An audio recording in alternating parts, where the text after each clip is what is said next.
time will prove. Yes, only time will prove if I have lost my way. 'Cause I hear tell about a heaven in Alberta, where they've got all hell for basements. Yeah, I've lost my way, but I hear tell about a heaven in Alberta, where they've got all hell for basements.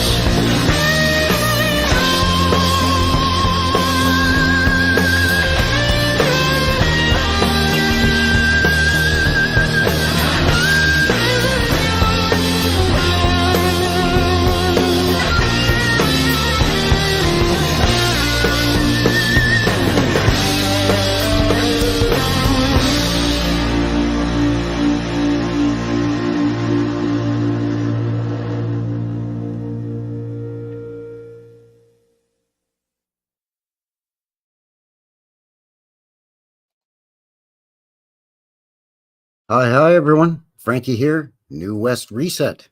Hello, how's it going, eh? Welcome back. Thank you much. Thank you very much. I don't know. Thank you very much for shooting in, joining a fella here for another live, New West Reset live, episode 66. So I appreciate you joining me here. How you doing? Welcome. Whew, what a week. What a week a guy's had. Thank goodness we are finally here. Favorite time of the week. Kicking off the weekend with you good folks. Say hello in the chat, in the box. Let me know how you doing, where you're shooting in from.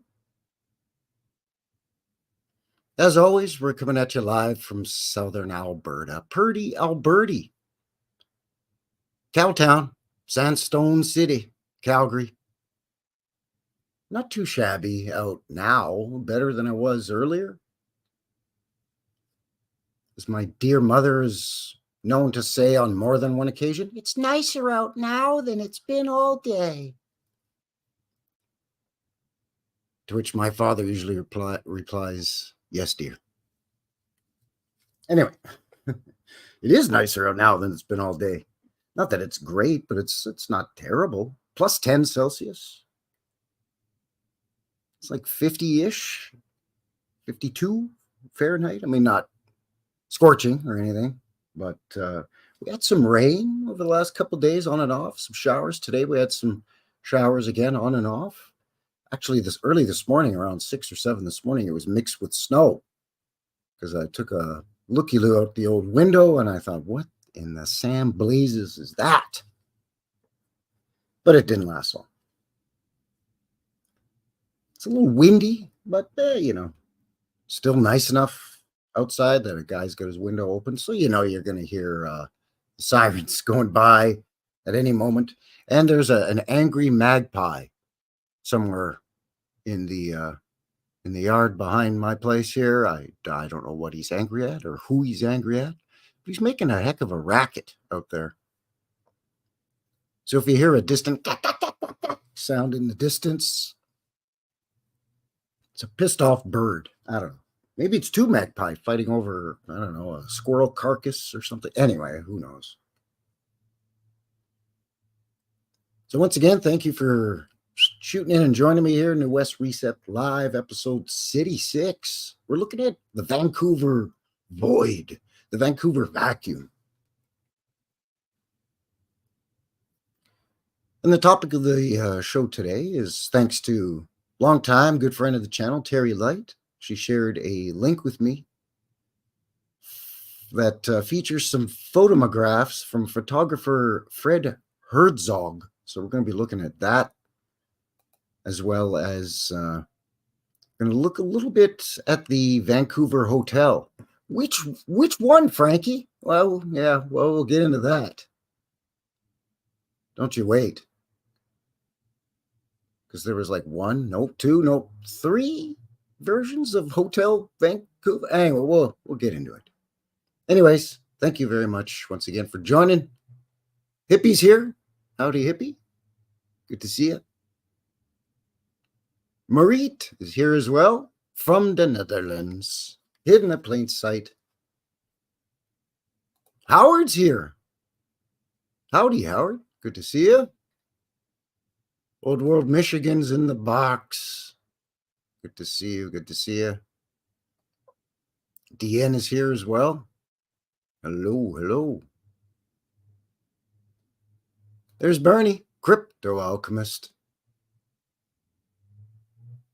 Burn Eye, mine's Third Eye, the science guy without the bow tie. A local Calgarian as well. Fellow Calgarian Tartarian. Targaryen? Toidle! Hello, Toidle. Toidle's here. Hello, hello. Jabberoo Joe in the box. Twisted, you say?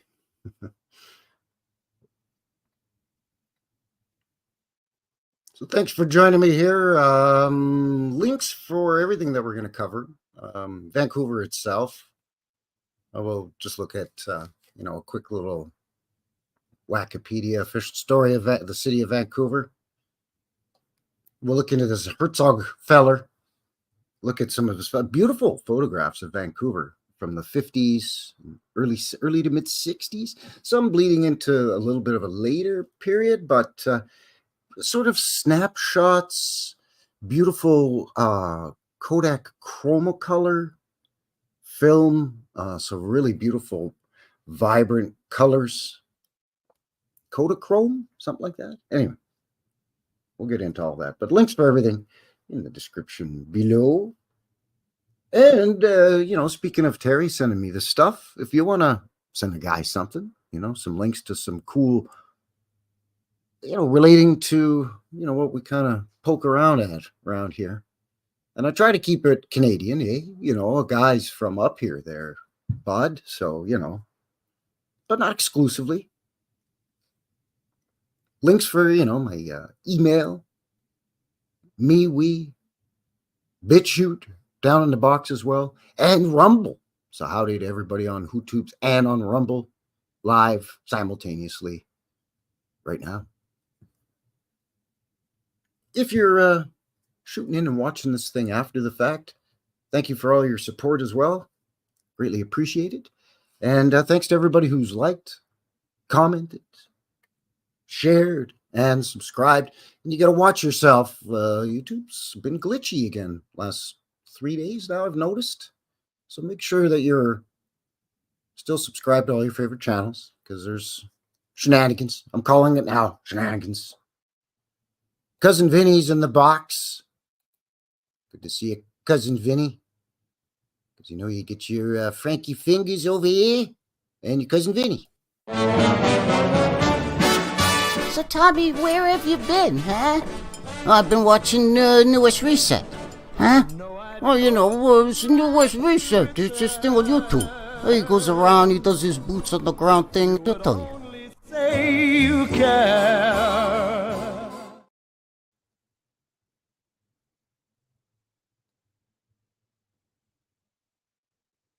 That's right. May long weekend in Alberta equals snowing.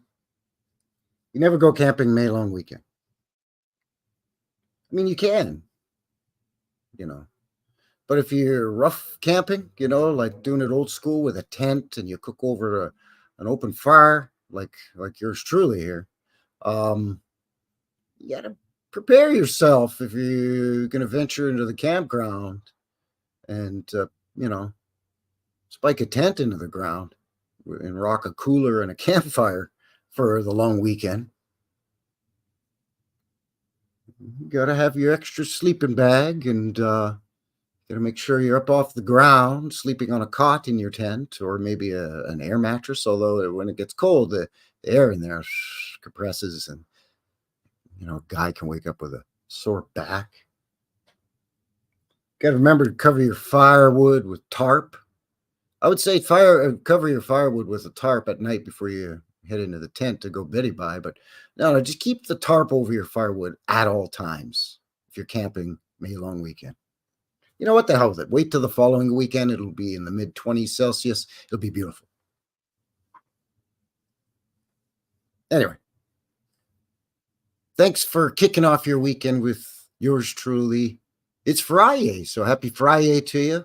I really enjoy this time, and I literally, when I'm at work on a Friday morning, I'm thinking to myself, man, I can't wait. I can't wait. Favorite day of the week, favorite time of the day, right here, right now, Friday. So thanks for kicking off your weekend with me.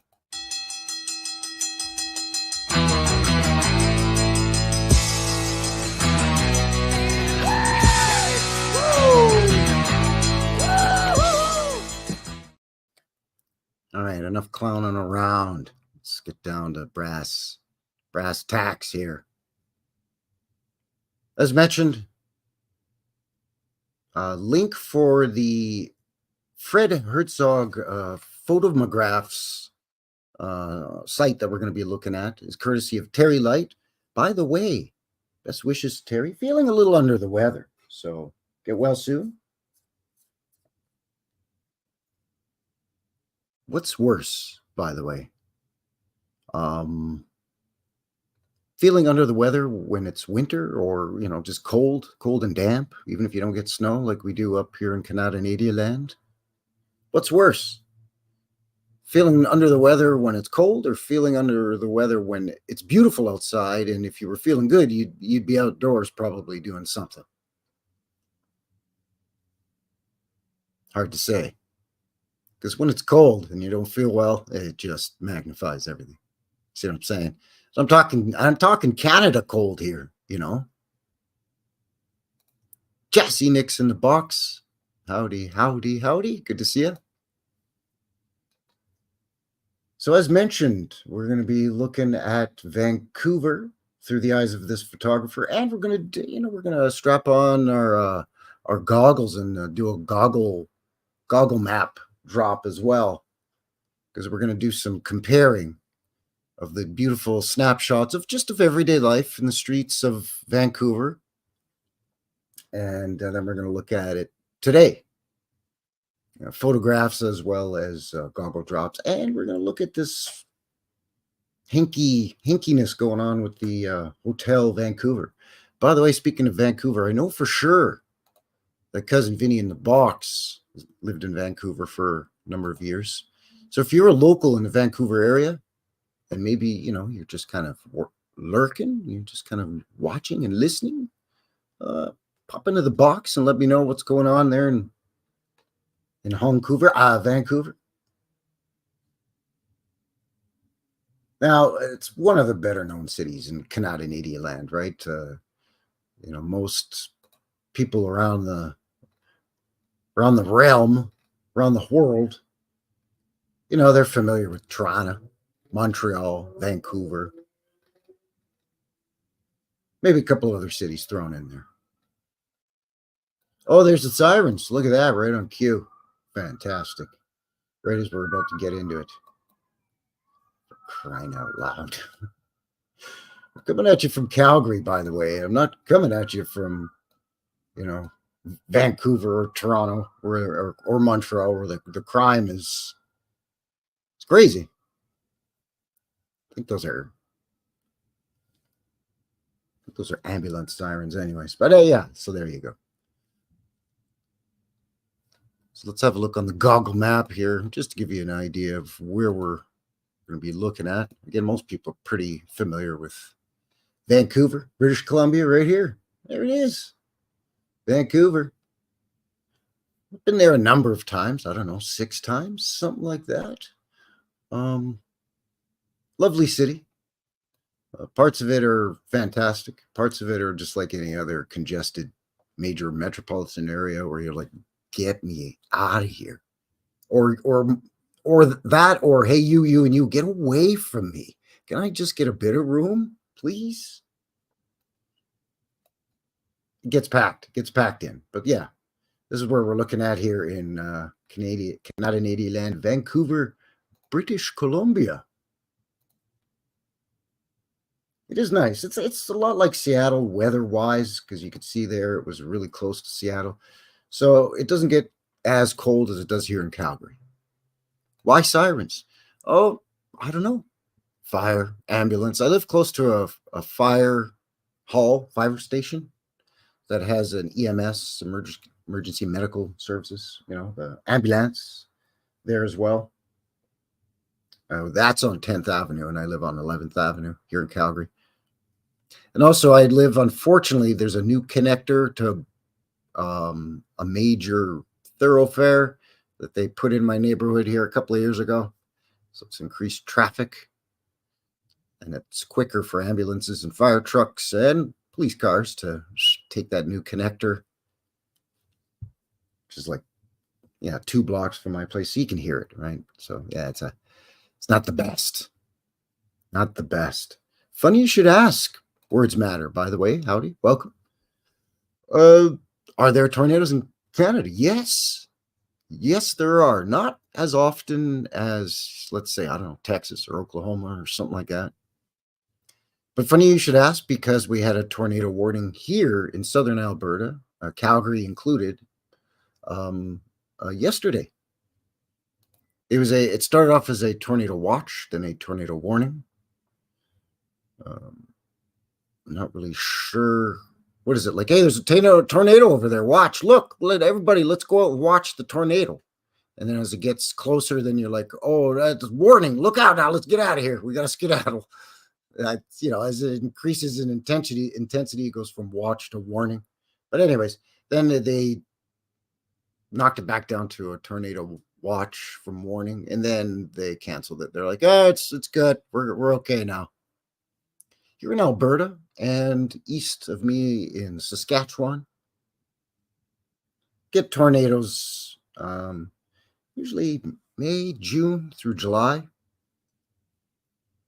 That's kind of tornado alley in up here in Canuckland.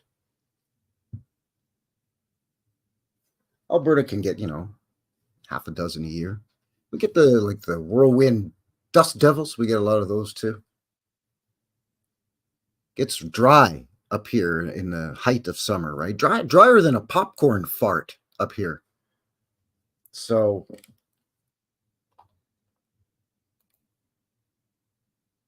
we're not really near any major bodies of water or anything like that. So yeah, funny you should ask. Yeah. Tornado. We don't have those though. We don't have the tornado set like a warning, like the old school WW2 air raid sirens and stuff. Yeah, we don't have those, but we do have alerts, right? Like if guy's got an app on his phone or whatever, right? You can get a beep beep beep alert, I guess. But yeah, we do get the tornadoes. They're fairly rare compared to parts of the US though.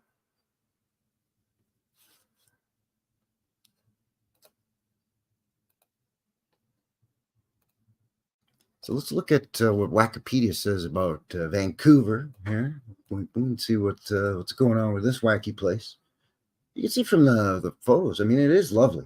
It's right on the, for all intents and purposes, the Pacific Ocean. Right, it's on the west coast. It's very mountainous. It's very reminiscent of San Francisco. It's a combination of San Francisco in a lot of ways and Seattle in a lot of ways, in terms of geographically, weather-wise, people-wise. It's very, the guy doesn't want to get too political on my channel. It's not what I'm about, but it's very left-leaning out there in, especially in Vancouver, but in British Columbia in general, but most especially in Vancouver. Much like parts of Los Angeles, you would think too, right? Anyway, let's see what's going on here. Vancouver is a major city in Western Canada, located lower mainland region of British Columbia. It's the most populous city in the province. The 2021 census recorded 248 people in the city, up from 631 486. The Metro Vancouver area has a population of 2.6 million in 2021, making it the third largest metropolitan area in Canada. Greater Vancouver, along with the Fraser Valley, comprises the lower mainland with a regional population of over 3 million. Vancouver has the highest population density in Canada with over 5,700 people per square kilometer, or kilometer if you like. Don't ask me what that is in miles because I do not know. So it's fourth highest in North America after New York City, San Francisco, and Mexico City. Wow. You can see by that photo. We're really cramming them in like sardines. Indigenous settlement in Vancouver began more than 10,000 years ago, including the Squamish, Musqueam, and the Tsleil-Waututh, or Burrard peoples. The beginnings of the modern city, which originally was named Gastown, we're actually going to have a look at portions of Gastown and the adjacent neighborhood later on in the show here with the goggle maps, grew around the site, a makeshift tavern on the western edges of Hastings Mill that was built on July 1st, 1867. Well, what do you know? Canada Day. Oh, crap. I do that all the time. Sorry. There we go. That's the founding, or not the founding, the official, in the books, official independence of Canada from Great Britain, 1867. And July 1st is our national birthday. It's our Independence Day. It's our July 4th, right? July 1st. Plus, it's just fun to say Canada Day, Canada Day, Canada Day. It starts to lose all meaning. Anyway, so they built a mill on Canada Day rather than celebrating the very first day of the independent nation of Canada. That's weird. I'm going to read that again. Okay, the beginnings of the modern city, which was originally named Gastown, grew around the site of a makeshift tavern on the western edges of Hastings Mill, which was a sawmill on the south shore of Burrard Inlet. It was the first commercial operation around which the settlement would become Vancouver, founded in 1865. So they founded the mill 1865. But here they're saying it was built in 1867. Or was it the tavern was built in 1867? Either way. Gastown steam clock marks the original site. Gastown then formally registered as a town site, dubbed Granville Burrard Inlet. City was renamed Vancouver in 1886. Although a deal with the Canadian Pacific Railway, those buggers again, or through a deal with the Canadian Pacific Railway. In other words, they probably acquired some land that somehow the railway owned. Canadian Pacific Transcontinental Railway was extended to the city by 1887. Yeah, you had to, in order to become a province, you had to have the railway run through your province in order to be admitted as a province into Canada. So everybody's scrambling to get that transcontinental Canadian railway going. Canada Day, eh? Canada Day, eh? Sounds like I bumped my head or I have some kind of problem just by saying Canada Day, eh? So yeah, that's kind of weird. So they opened a mill and then they opened a tavern. And from there, the city grew. I guess that's all you need. I don't know. Canada, hard drinking lumberjacks. So, those guys with the beers and the plaid shirts. They can't push the cowboy narrative out there, so they got to push the Canadian lumberjack narrative out Vancouver way. Right? They push the cowboy narrative here in Alberta. With the rootin' tootin' cowboys and Indians and the Wild West and all that crazy shenanigans.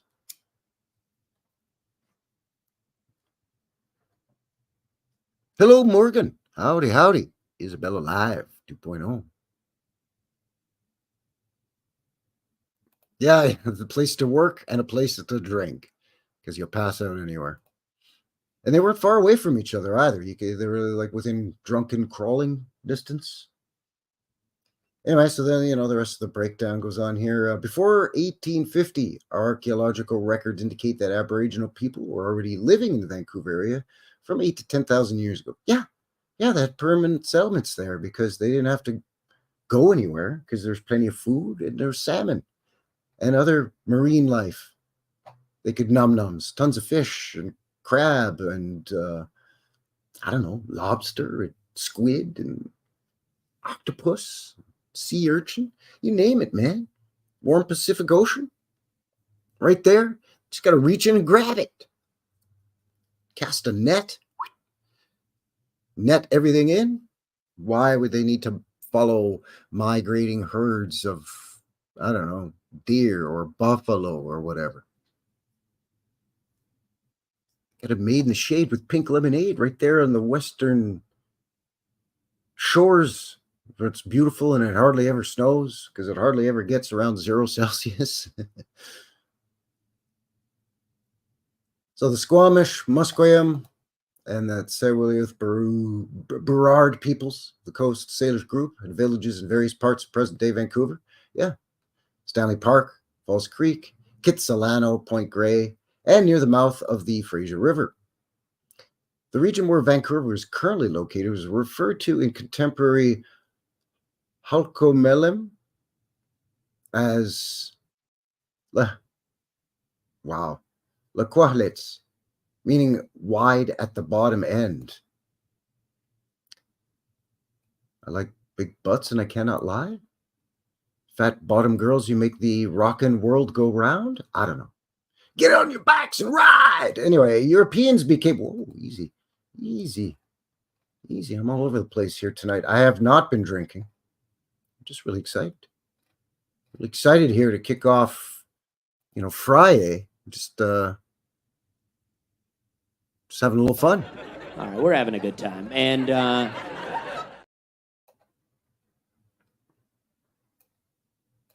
anyway, Europeans became acquainted with the area of the future Vancouver when Jose Maria Narvaez of Spain explored the coast of present-day Point Grey and parts of Burrard Inlet in 1791. Although one author contends that Francis Drake may have visited the area in 1579. Make up your mind. Anyway, there was a gold rush, the usual out there, the Klondike-ish, San Francisco 49ers gold rush type of narrative, basically, for the entire Fraser Valley, going right up toward the coast into Vancouver.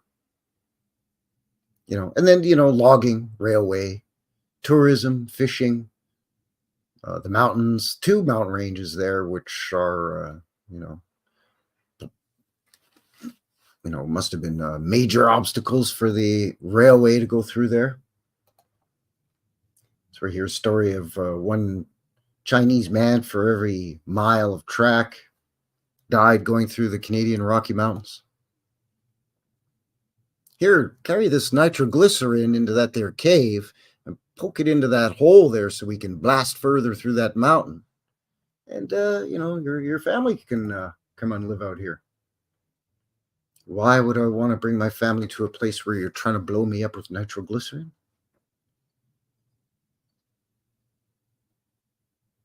Anyway, let's get into the link that Terri was kind enough. Terri Light. By the way, get well soon, Terri. Feeling a little under the weather. She said she was going to be binge watching YouTube. So there you go. But anyways, this was sent by Terri via a feller's email. She just beep, beep, boop, pop, boop, beep, beep, boop on the computing machine. Fired it my way, and here we go. By the way, Bernie, Crypto Alchemist, earlier in the chat mentioned May long weekend. It's the Victoria Day long weekend, you see. Coming up, officially the 20th, Monday, May the 20th, is officially Victoria Day. In celebration of Queen Victoria's her birthday on the 24th of May.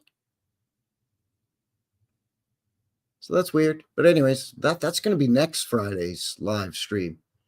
We're going to be looking into Victoria Day, Queen Victoria.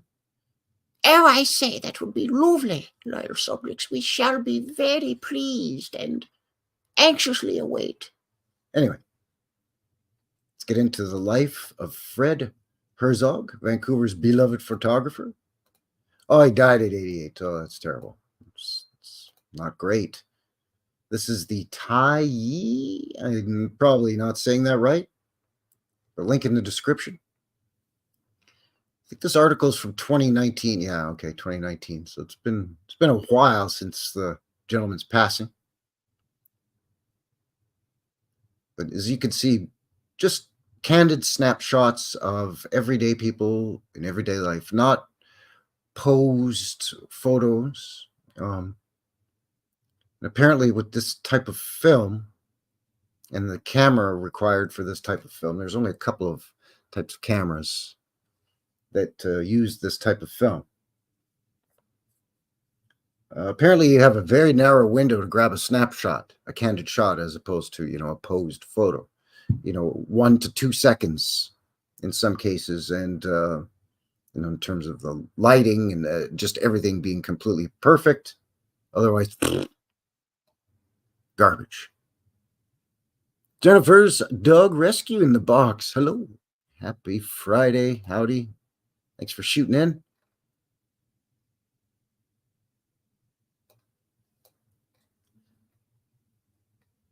But yeah, just the colors are beautiful. They're very vibrant, right? The car here and the sign at the top of the store, and just the color of the walls and the interior, sort of a teal. This red here. I don't know what these are. That this fella just. All right, now move along there, fella. Move along here now. Anyway, Fred Herzog, pioneer of color photography and beloved chronicler of life in mid-20th century Vancouver, died on September 9th at the age of 88. He was born Ulrich Herzog on September 21st, 1930, in Bad Friedrichsthal. I butchered that too. Near Stuttgart in southern Germany. Friedrichsthal? Friedrichsthal. My German is awful. Anyways. Herzog hated school. Joined a club, buddy, because he loathed having to sit still. It's a boy thing. You gotta stimulate a young boy to help him get some of that energy. Sports, creative stuff like, this, photography, I don't know, hiking, Boy Scouts, something. Anyway, but it was in school where at 14 he encountered the geography textbook that introduced him to his future home of Vancouver. Upon seeing a photo of the industrial waterfront, Herzog, a lover of ships and harbors, recalled thinking, gee, there's a place that has mountains. It's a nice city. It's by the sea. Herzog was brought up middle class, but had a rough adolescence after his mother died in 1941 from paratyphoid. That doesn't sound good. 5 years later, his father passed on as a return from the war, exhausted and anxious. Stuttgart suffered greatly from Allied bombing, and Herzog was left to the mercy of teachers and cold relatives. The absence of loving parents made him streetwise in a way the war did not, he later said.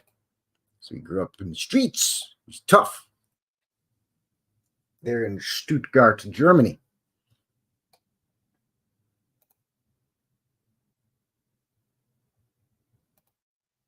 Kathy Childers in the box.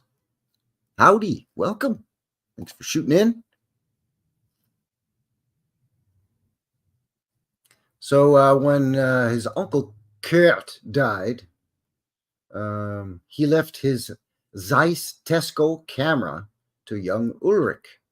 He would later buy a Kodak Retina 1, the model all his friends had, and take photos on hiking trips in the Alps. He enjoyed shooting landscapes, portraits, and sports. This guy would go on trips with his buddies, just hiking, just up in the beautiful Alps. And he sees a picture of Vancouver's industrial waterfront and goes, I want to go there. What the hell's wrong with this kid? Anyway, nothing against Vancouver. Like I said, been there many times. Lovely city.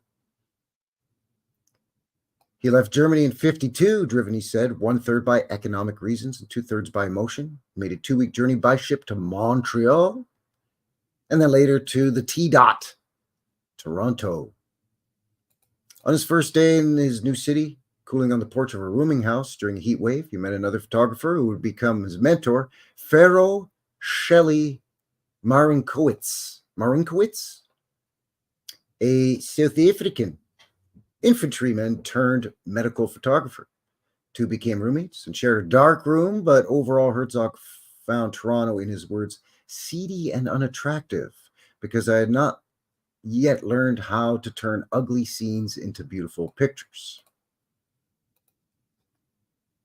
Herzog departed for Vancouver by train a year later in 1953 when he was 22 years old. Day after he arrived, he joined Union steamships. He was now part of the life on the water he had glimpsed in his textbook during school days. He was a fireman and oiler. Fireman is the guys that stoke the fire in the ship's engines, by the way, which is ironic considering today firemen put out fires, supposedly. But anyway, also had experienced the upheaval of war. To them, he was Fritz and later Fred. His name was Ulrich. We get Fritz and then Fred. Okay, it's a bit of a leap, but I'm sure it's the same guy. On the ships, he met another larger life figure who influenced his work, Gerhard Blum, originally of Berlin. Oh, there you go. Lots of Germans running out taking pictures. Former prisoner of war in Russia and self-styled intellectual who introduced Herzog to literature, politics, economics, science, philosophy, and religion. Authors like Gustav Flaubert and John Dos Passos would inspire Herzog to try and capture okay, whatever.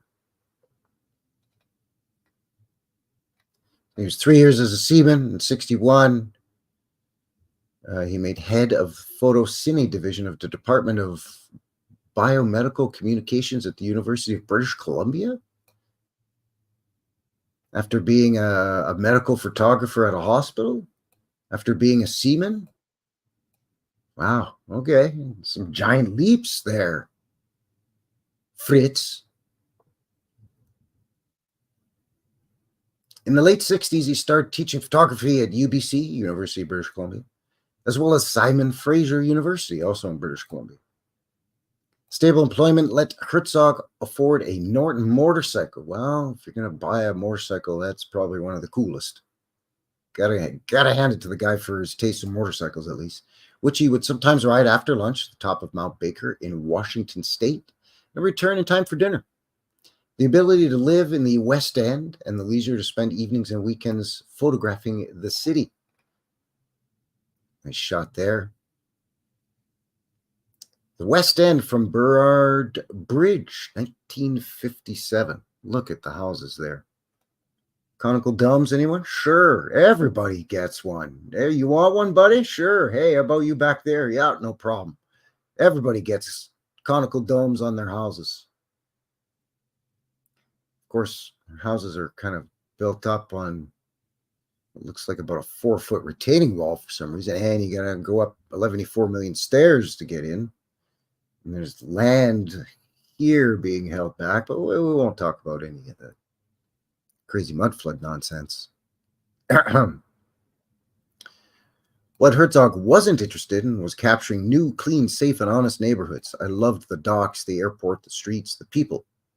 He said in Fred Herzog Photographs, I love the city for its grittiness. I wasn't a journalist. I did not have the chance to become that. But I photographed like I was a journalist. The scene that was Vancouver.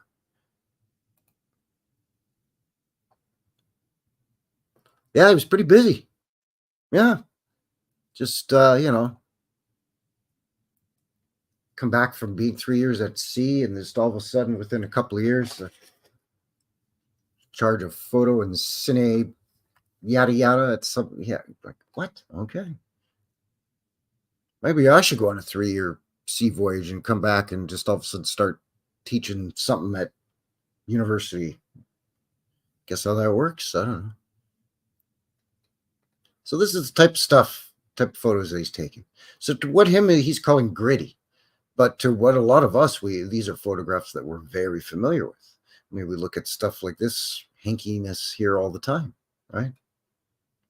These sort of beautiful red brick massive buildings, or these buildings in the background that have domes and cupolas on them.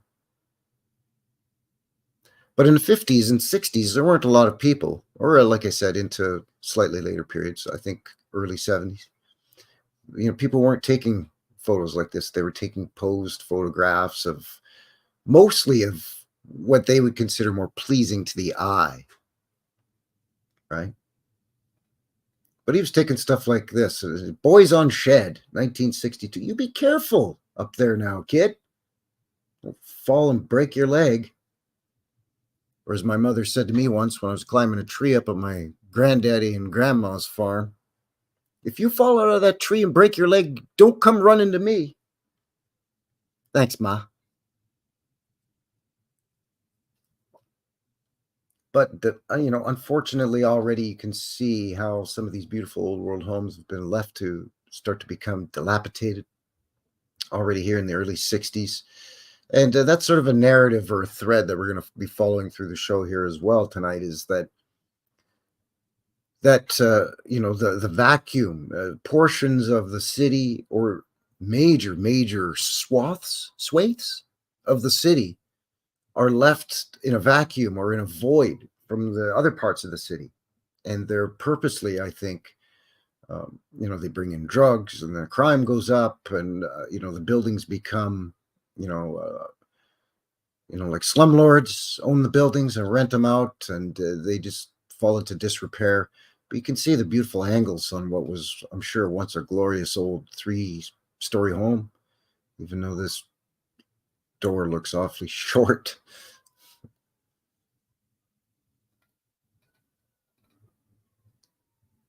Now, the signs I do not find aesthetically pleasing, although Fred Herzog did. He found beauty. He was able to find beauty in the ugliness, kind of a thing. I look past all this crap and I just look at the beautiful Hotel Vancouver here in the background, 1966.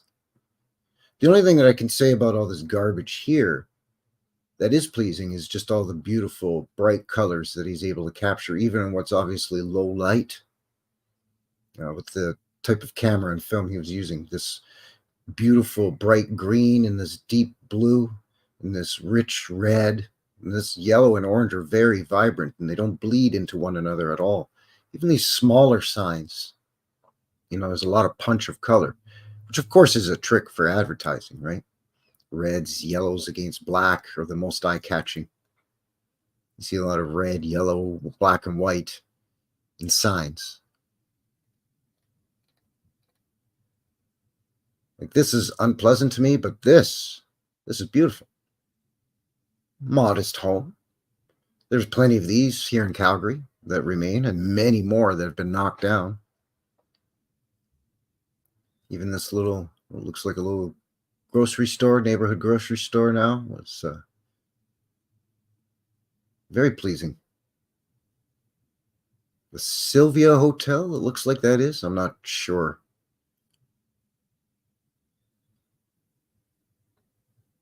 Joe Cool in the box. Howdy. But yeah, I mean, this is, we've looked at many of these in my Boots on the Ground videos. Lovely little homes.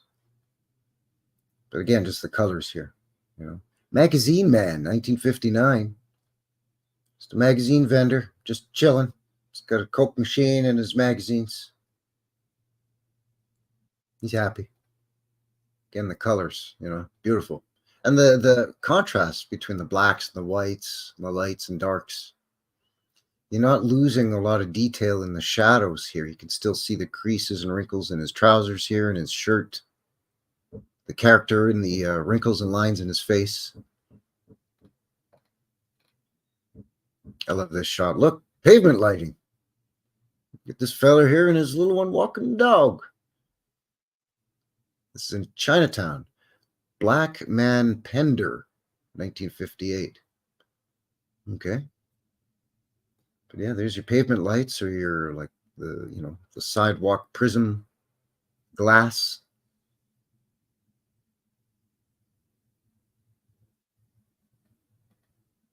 Again, even in the darker areas here, you're not losing any of the details. This is a fish seller, 1958, obviously in Chinatown.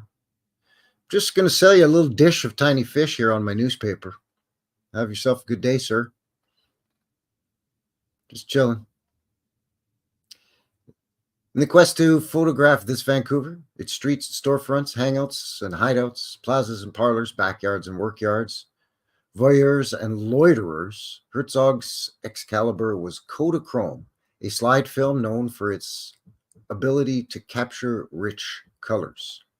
It was produced for the amateur market and the home slideshow. Writer and curator David Campany explains in the Herzog book Modern Color.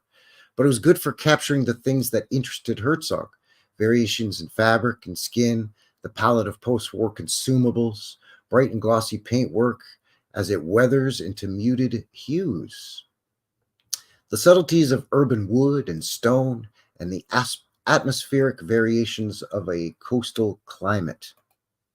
All of these things going into a nice melting pot, if you will, to affect his world around him. And his eye was sharp enough to be able to lock in on a lot of the stuff that we lock in on today. All of the sea air and the warm winds and the bright colors and how it affects a wooden home, and just put all that in that, melt it all together in a stew, in a gumbo. Put that in a gumbo. Kodachrome was, however, tricky to use. The film's low speeds meant that it was insensitive to light and required slow shutter speeds. The fact that Herzog was able to capture spontaneity with an unspontaneous film proves his patient observation, what he called the psychology of the hunter. And he's kind of famous for this one photo here, where it's in Canadian art. Author Timothy Taylor marvels at how Herzog, in his first year in Vancouver, was able to photograph the Marine Building. It's incredible to think that the composition and color range of this shot was managed on Herzog's first roll of color film. The sun-yellowed wharfside buildings laddering up into the mist that shrouds the city, and out of which emerges the crown jewel of the skyline at that time.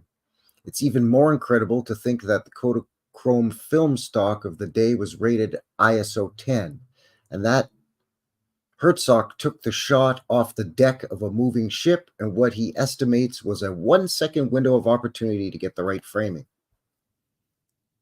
for this shot.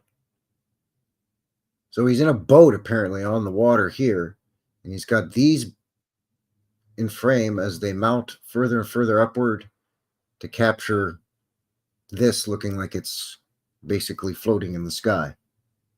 Even this is interesting, by the way. But yeah, that's the story. Just 1 second to be able to grab this, otherwise, the moment's lost forever, apparently.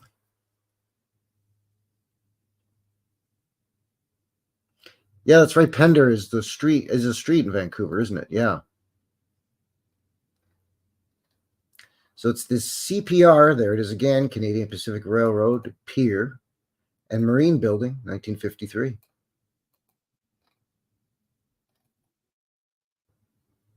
Yeah, very almost ghostly looking. Okay, we'll wrap up this article here. But again, if you want to finish it off, links in the description for this as well. When photographing people, Herzog would often shoot from the hip with his Leica in an attempt to capture the candor of the body language. Children in New Westminster scuffling in the dirt, a boy in Chinatown holding 2 live chickens, a woman exiting a corner store with an ice cream. When people see you, the picture's gone for good, he told the Globe and Mail in 2012. You cannot repeat it. Once people have noticed you, you have to give up. That's it. You blew it. Maybe not the case in this. You're not photographing any people. So, I mean, he could. I mean, he was saying, oh, I have 1 second to get it, a moment's gone. But he could have reframed the shot and tried again, you know. I'm sure he may have been able to capture it. But this, yeah. This kid is completely unaware that he's getting his picture taken. Yeah. Says he's holding 2 live chickens, but he's actually holding 3, unless one's a 2-headed chicken or one of them's dead. But, you know, there we go. Untitled, Pender Street, Chinatown, 1961.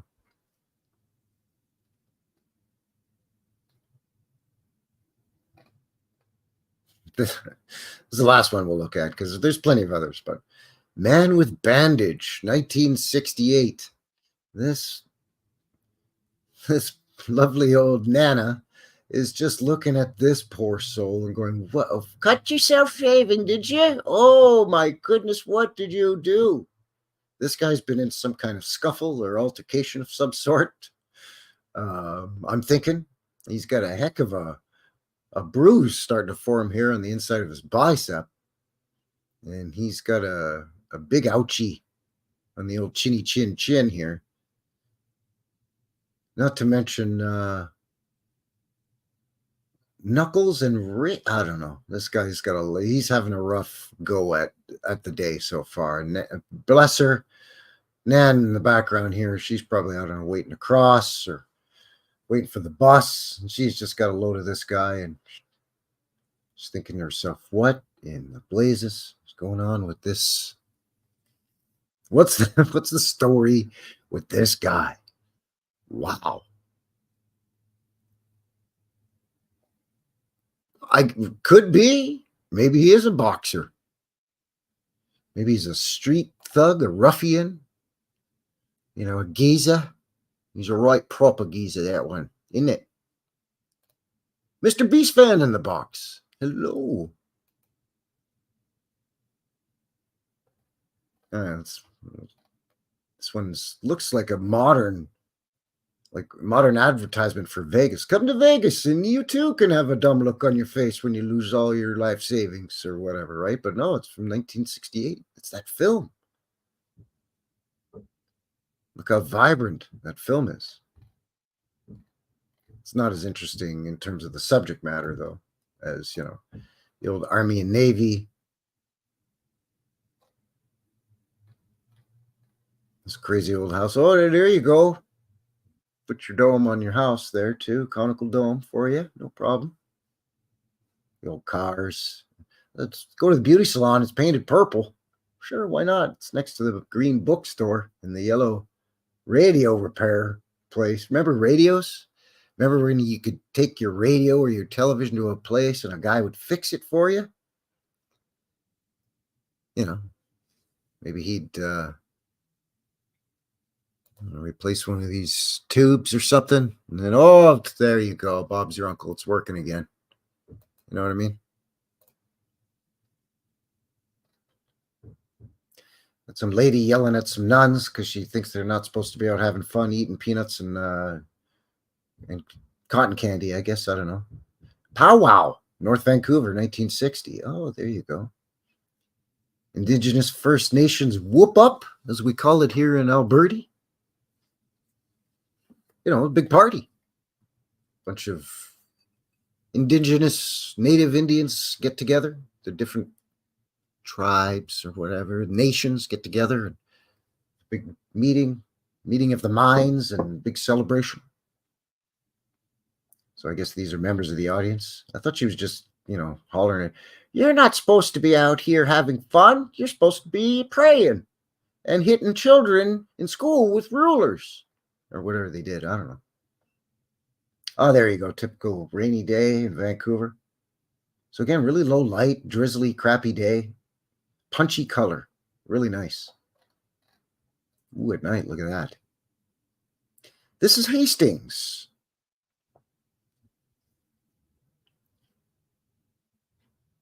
Hastings was, well, like right next to, was and is right next to Gastown. So right at the beginnings, the early stages of the history of Vancouver. You can see here was quite the nightlife going on back in the 50s and 60s there on Hastings.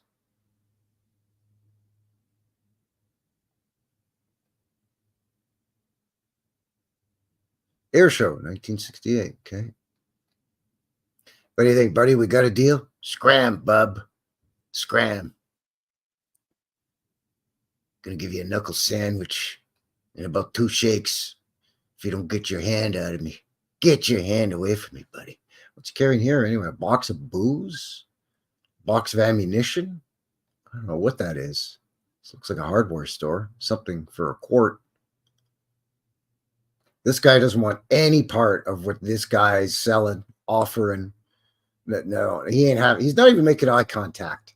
He's looking down at the ground here, just rocking his red bow tie, thinking to himself, I bet you I can break this kid's hand in 3 moves. And this kid's none the wiser. He can't take the hint. Can't. This guy's like he's frowning. He's turned his head away. He's not offering up his hand to shake yours, and he's not even looking at you. Take the hint, buddy. Time to move along. Holy smokes, we're in Chinatown here. Pretty sure. I mean, I'm not 100%, but I'm pretty sure this is Chinatown. That's crazy! I'm just saying, the signs. Hastings. Yeah, so I mean, part of Hastings is Chinatown, Pender, Hastings, kind of in and around there, if memory serves. Correct me in the box.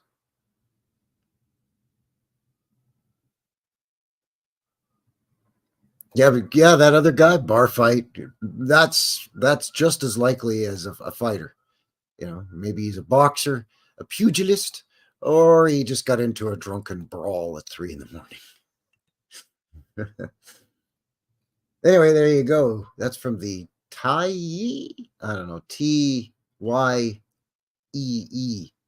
Link in the description for that. I did manage to find another website as well. This is from equinoxgallery.com. It's the estate of Fred Herzog. Gives us, you know, the kind of a lot of the same as that other website in terms of, you know, the bio and the history of Fred himself. Ulrich, you know, was born in Germany in 30, moved to BC in 53. There's a photo of the fellow there. That's a self-portrait photograph. So he used a Kodachrome slide film. His use of color was unusual in the 50s and 60s. He was kind of ahead of his time in not only the subject matter of his photographs, but just the use of color. I love this. Gotta have your Kentucky Fried Chicken back when it was still called Kentucky Fried Chicken. Not this KFC nonsense. Ah, thank you. Thank you. Just outside of Chinatown. But yeah, I love how he framed that. It's awesome. But yeah, just, you know, these cool shots of sort of urban life. Vancouver. Black and white is kind of unusual for him. Apparently he played around with it a little bit. Look at this. See, there you go. That's stuff we would look at and go, huh, what's going on with these old buildings here? Why were these left to rot and deteriorate? Why were they not kept up in beautiful condition? There's those houses again. Got more cones than Dairy Queen. Whoa, there, kids. Look out now. Look at this with the mountains in the background. That's what makes I mean, Vancouver is kind of the best of both worlds. I mean, I'm very lucky here in southern Alberta, here in Canadian land. The Rocky Mountains here are just like stone's throw, like a 45, 50-minute drive due west of my building on the street I live, and boom, Rocky Mountains. Less than that, and you're in the sort of the foothills where it's all forested, and you could reach out and touch the mountains. Beautiful, absolutely gorgeous. But the thing about Vancouver is they have the mountains, but then they also have the ocean, and it's warm enough you can swim in that ocean.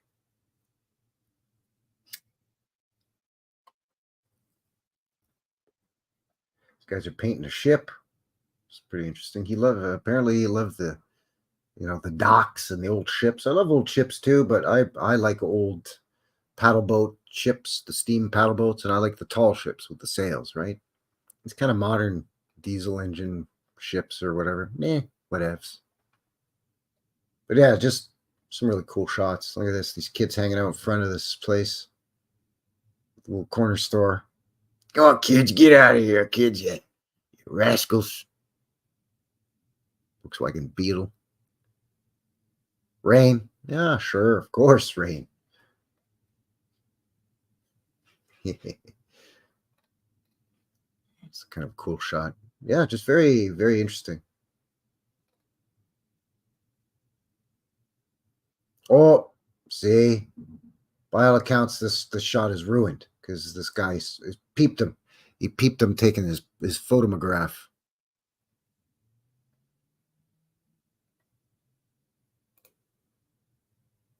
There's self-portrait, 1961. Red stockings. Geez, we could have been doing this the whole time. Newspaper readers. All right, move along, quit loitering on the pavement light sidewalk, which they tried to pave over with asphalt, blacktop, but it's gotten worn down or whatever, and it's re-exposed pavement light underneath.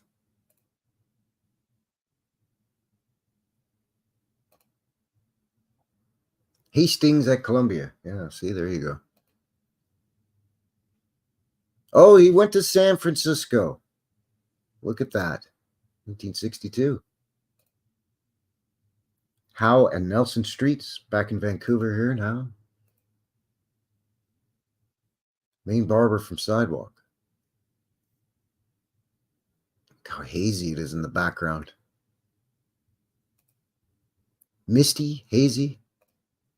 Anyway, so link for that one in the description as well. equinoxgallery.com. The Fred Herzog estate. Where are we at? How are we doing for time here? What hour? We're in already. Wow, time flies when you're having fun. How are we doing in the box? 27 of you watching between the HooTubes and the Rumble. Thank you very much once again for shooting in and joining a guy. If you haven't already, maybe give me one of these. Helps to push me out into the algorithm a little bit, as we make our way to 2,000 subscribers here on the channel. Just recently passed the 1,500 subscriber mark. Thank you to all of you for your generous support and helping me to try to meet that benchmark for May, June-ish, so that I could just use an excuse to do a real life meetup. So that's going to be coming up about roughly a month from now. Stay tuned to the channel for that. Going to be looking at the neighborhood of Inglewood here in Calgary, and we're looking at sort of mid-June-ish, give or take, for that meetup. So yeah, thanks for all of your support. Appreciate it. Howdy to everybody in the box. Everybody tuning in and watching after the fact. Thanks for kicking off your weekend here with yours truly. So I think what we'll do here, did I have any other links to share, or is the rest just photographs? Yeah, I think what we'll do at this point is take a mid-show break here. Give you a sneak peek at your midweek coming up this coming Wednesday. And this one here. Hey kids, do you like that? Do you like that there blues music? Because Canada's famous. I couldn't even. Oh man, I couldn't even keep a straight face through that one. Canada's famous for its blues music. Not really, although we do have a couple of great key blues artists that have come out of Canada. Jeff Healey, fantastic blues artist, blues electric guitarist, blind bluesman, passed away a number of years back. The Downchild Blues Band out of, I believe, out of the Toronto area, which was the inspiration for the Blues Brothers. They inspired Dan Aykroyd to kind of create that whole Blues Brothers shtick that they did on Saturday Night Live, and eventually parlayed that into, the movie and albums and all that. But I got one here coming up. This is from out in Ontario, 1925. This is some vintage footage of a clay, tile, and clay pipe factory. Rothrods in the box. Good to see you. Howdy, howdy. So 1925 clay, tile, and clay pipe factory footage. And the music for this one, if you got some headphones on, you turn them up, you get some nice Canadian blues here.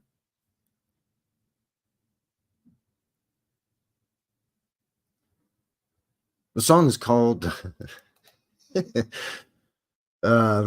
Layin' Pipe. That's right, Layin' Pipe. It's about 5 minutes long, and then we'll see you right back. All right, enjoy. If you got some headphones, put them on and smoke them if you got them, I guess. Cheers.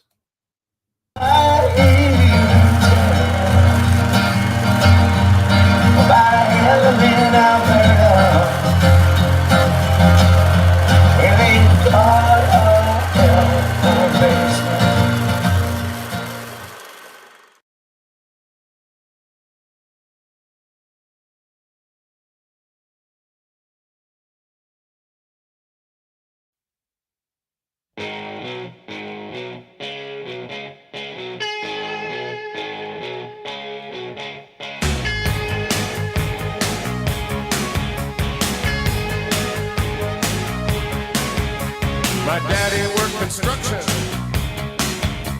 my brother too.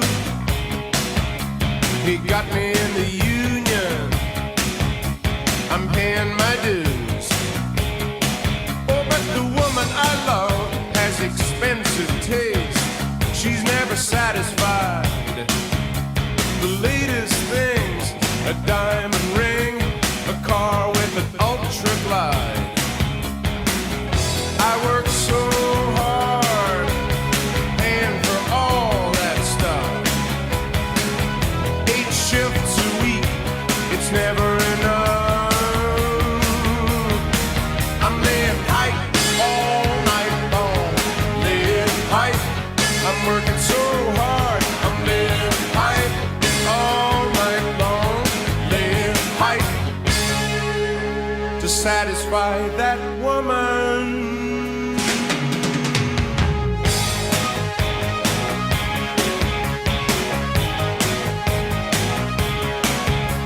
I don't mind working if the money's okay. I take the night shift, I sleep all day. Dust and mud is in my blood, underground cable in my way.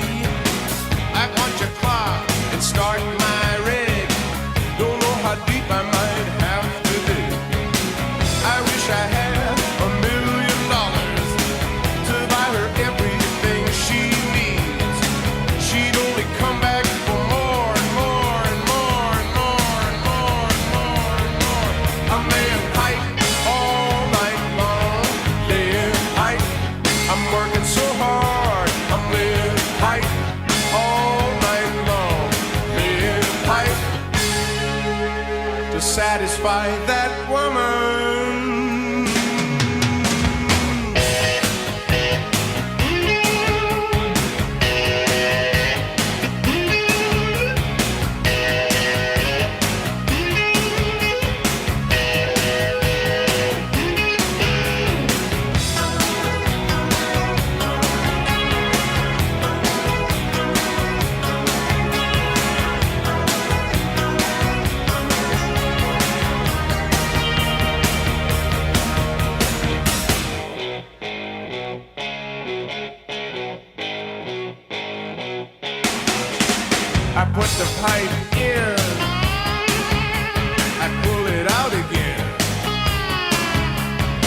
back is so sore, I can't work much more.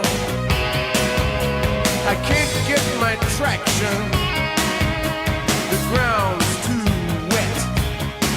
I take a 10-minute break, smoke a cigarette.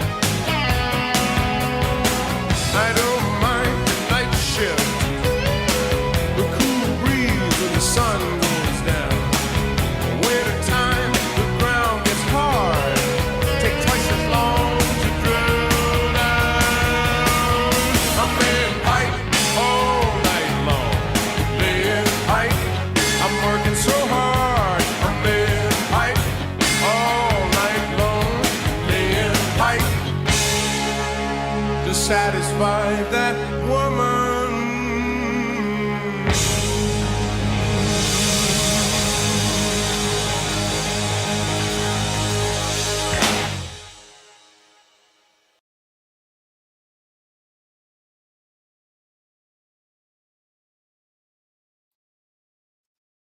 All right, and we are back. Hello, hello. Thank you once again for shooting in. Joining a fella here, Frankie, New West Reset live, episode City 6 here. It's Friday, May 17th, 2024. About 6:15 p.m. local time, mountain time here, 10 degrees Celsius in Calgary. Thanks for joining me. Appreciate all of you shooting in. That was a sneak peek at your midweek coming up for Wednesday. Vintage footage from 1925. A clay tile and clay pipe factory in Ontario. The music was, as a matter of fact, Mr. David Wilcox, a Canadian blues rock, blues artist. I like to try to feature Canadian content, Canadian music, old-timey vintage footage, Canadian content. That's my thing. You know, I'm Canadian. I want to try to push Canadian land out there a little bit, you know, to the people. Yeah, thank you very much. I love how, by the way, at the end of that, with all that tech, because you could see, the belts that drive the wheels that operate the different machines, right? It's all the belt technology, right?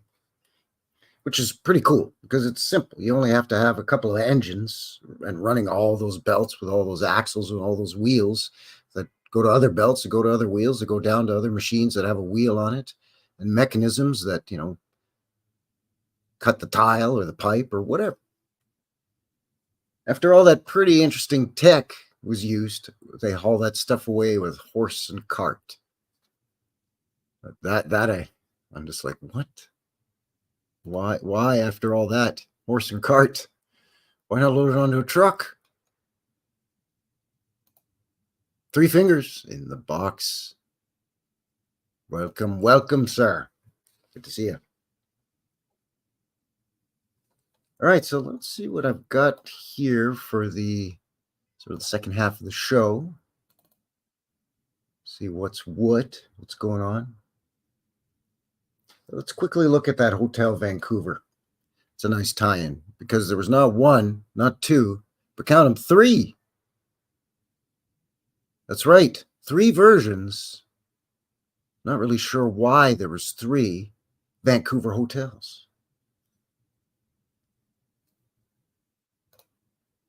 I mean, the first one was beauty enough. They could have just left it, No, we got to knock it down. And then we'll build another Hotel Vancouver, and then we'll knock that one down. Because the city's growing. So far, be it for us to just keep the beautiful Old World Hotel and then just build an additional hotel to accommodate the growing city, the tourism, and yada, yada, yada. No, we got to knock them down and then build a bigger, better one, supposedly. I think cousin Vinny was telling me that on the site of a former one of these, there's just a gravel parking lot. To which I replied, well, of course, because Lord knows We need more gravel parking lots. Anyways, this is yourhotelvancouver.com. So their official website of this version, I believe, which is Mark III, which is still standing. Hotel Vancouver's history dates back to 1888 as the first of many grand hotels developed and operated across Canada by railroad empires like Canadian Pacific Railway, CPR, and Canadian National Railway, CNR. And if you're no stranger here to the channel, you've heard me mention not only a lot of the hotels built by the railroads, because I've done boots on the ground videos of one here in Calgary, the Palliser. I've done live streams about them, and Old World Exploration. My buddy Chris and I have done an episode of the Knuckleheads on these beautiful Old World railroad hotels from coast to coast across Canada.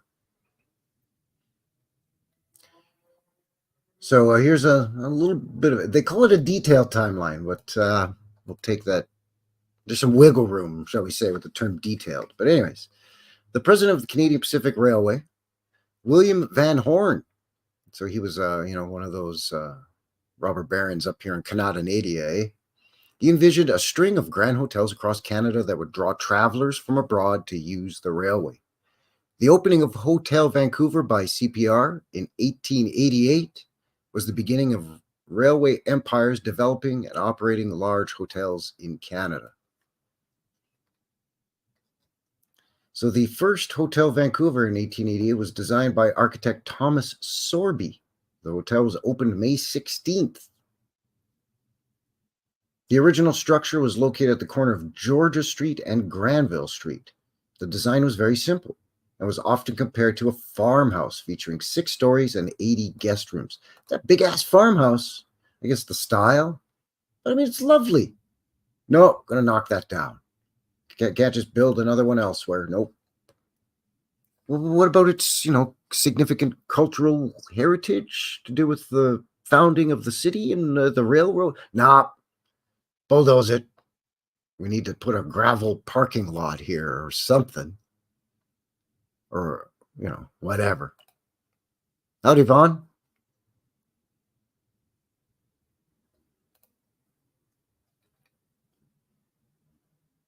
(1895) Mark Twain. Though he was feeling under the weather, Mark Twain still met with reporters from his bed in Hotel Vancouver to promote his global lecture tour. There he is, just chilling.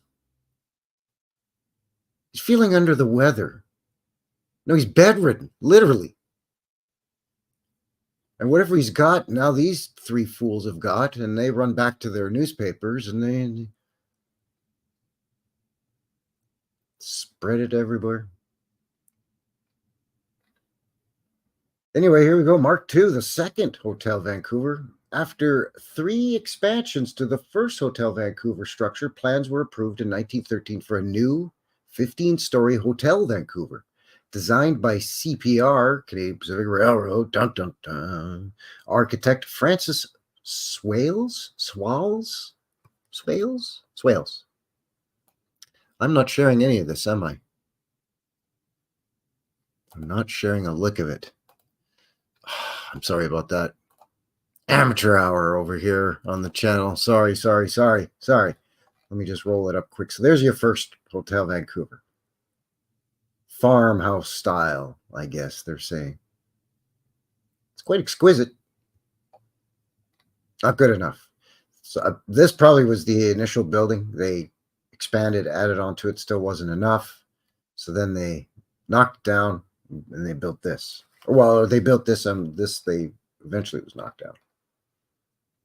This is nice. I mean, this is a beautiful hotel with the turrets, with the sort of like a cupola on each corner. And I mean, it's gorgeous. Outdoor balconies and a rooftop, sort of glass enclosed sun deck where you could have tea, and there was a ballroom up there.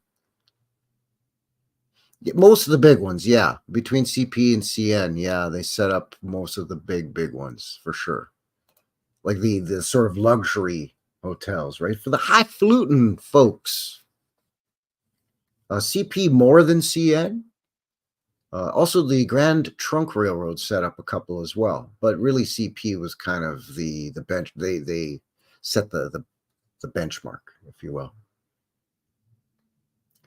All right, 1928. You know it's true because there's some glad handing here. It's a funny looking handshake.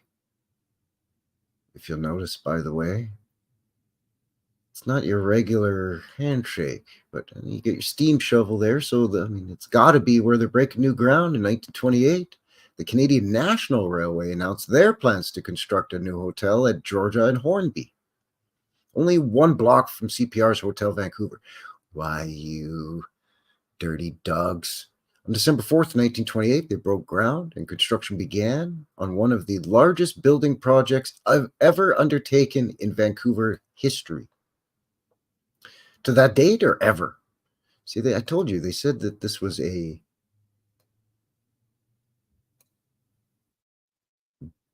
detailed timeline detailing the hotel's legacy. So detailed that they used detailed twice. So they weren't just whistling Dixie. That is so detailed. Not. Oh, look, there's a construction photo. Great. The Great Depression brings progress on the hotel to a near standstill for 5 years. In the meantime, problems were arising with the construction quality of the second hotel, Vancouver, and the fixes would be costly. That's because you got guys that shake hands like this working in the deal. Probably wetting their beak a little bit over here. You know what I'm saying? You got to wet their beak. That's what I was thinking. Mason's handshake, Mason's greeting for sure. Now, here's where it gets crazy, because these two companies have been at each other's throats since the 1890s, early 1900s. 1937, a new partnership. Work resumes on the hotel, and it's announced that CN, that's Canadian National Railway, and CPR, Canadian Pacific Railway, two what are supposed to be distinct companies, will be running the new hotel together. Wait, what? Two of the most competitive railroad companies, two of the most competitive transportation industries in Canada, and one of them being one of the largest in North America, CP Rail, just decided, yeah, we'll just hang up the gloves for this one, and we'll go 50-50 on this here hotel. Let's just get her done. Something's kind of hokey about that, if you ask me.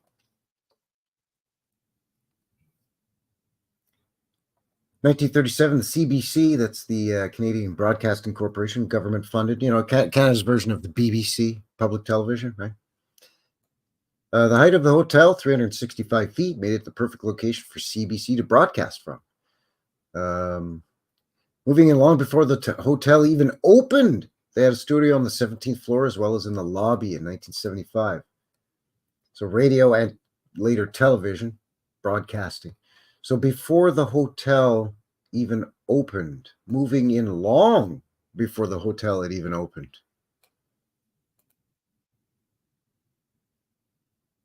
Okay, it's weird. So in 1939, it officially opens. The current Hotel Vancouver opened its doors on May 25th, 1939, and on the same day, the second hotel ceased all operations. Shutting it down. Get it the F out of here. Basically, see, on the same day, they ceased all. So that's how quick they just burp. One is delete, deactivate. As soon as this one is up and running, it's bye-bye to this one. Hit the bricks, buddy. But Mark Twain stayed, I don't give a rat's. Hit the bricks. Oh, here we go. May 29th. The hotel was officially opened by King George VI. and Queen Elizabeth on May 29th during their royal tour of Canada. The 14th floor had been specially designed just for their stay. They also enjoyed a civic lunch in the ballroom during their visit. Well, isn't that lovely? Isn't that lovely? Vaughn in the box asking, were hotels / hostels used as asylums in Canada, or did Canada have asylums like the U.S. had as well? No, we had asylums as well. We had asylums, sanitariums, hot springs, health retreats, mental hospitals, a hospital with a mental hospital ward or wing to it. We had the Kirkbride wing model, Batwing institutions, all that hokiness as well.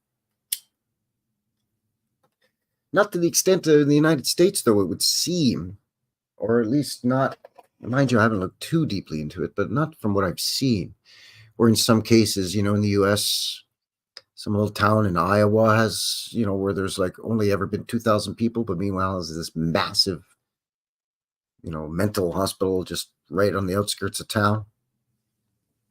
Or a state will have like 6 massive old world mental institutions, and you're like, really, 6?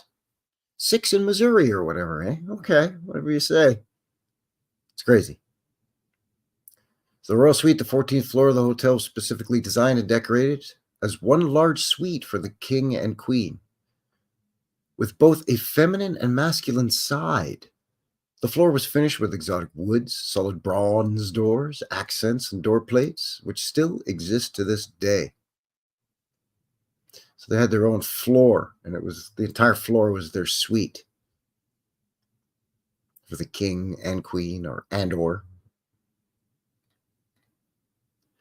So at 365 feet, 1 foot for each day of the year, it could be seen for 50 miles away at the time. It held the title of tallest building in Vancouver until 1972, when it was surpassed by the Toronto Dominion Bank Tower. Massive boilers, 3 miles of tubes, and 150,000 bricks were used to install the hotel's powerful boilers that weighed in at 300 tons and still reside in the hotel's sub-basement to this day. Love all the hinkiness just in this one pseudo run-on sentence. 3 miles of underground tubes / i.e. reed tunnels, and 150,000 bricks were used just to install the boilers, not to build the sub-basement, which implies that there's 2 basements, a basement and a sub-basement.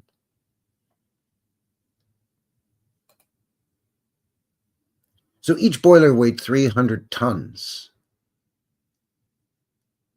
And they needed all those bricks just to install the hotel's boilers. I think there's 2 of them.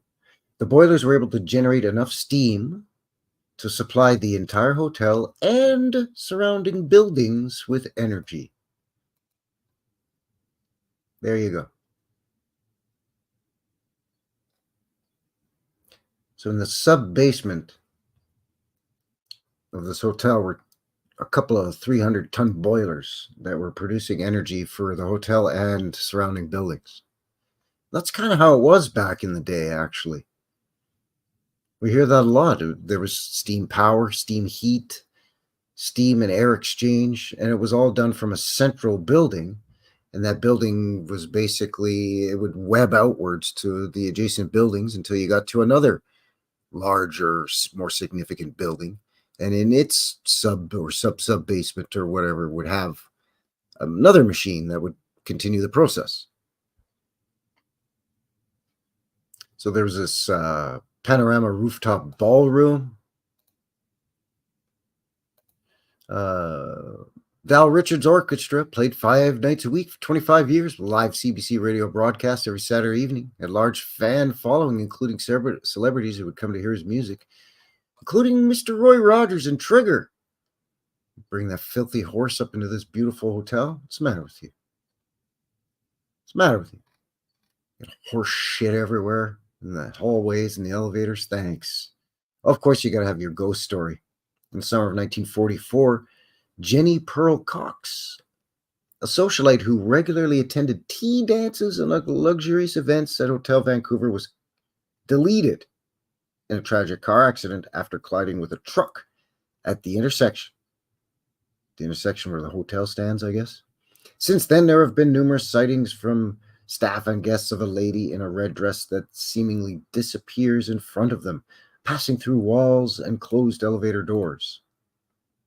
Why wouldn't her ghost be seen out in the street?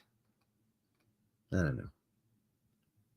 Anyway, and then it's gone through several remodels and renovations and upgrades since.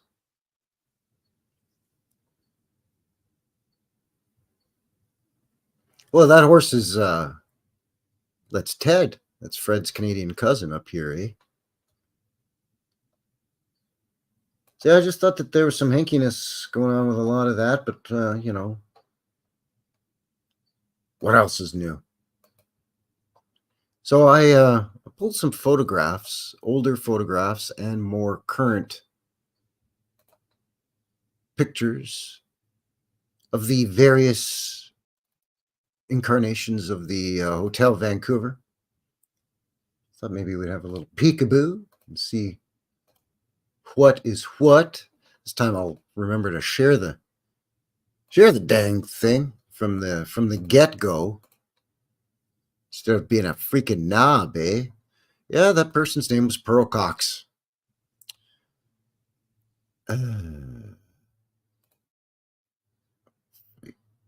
You can't make that up, but for some reason I think it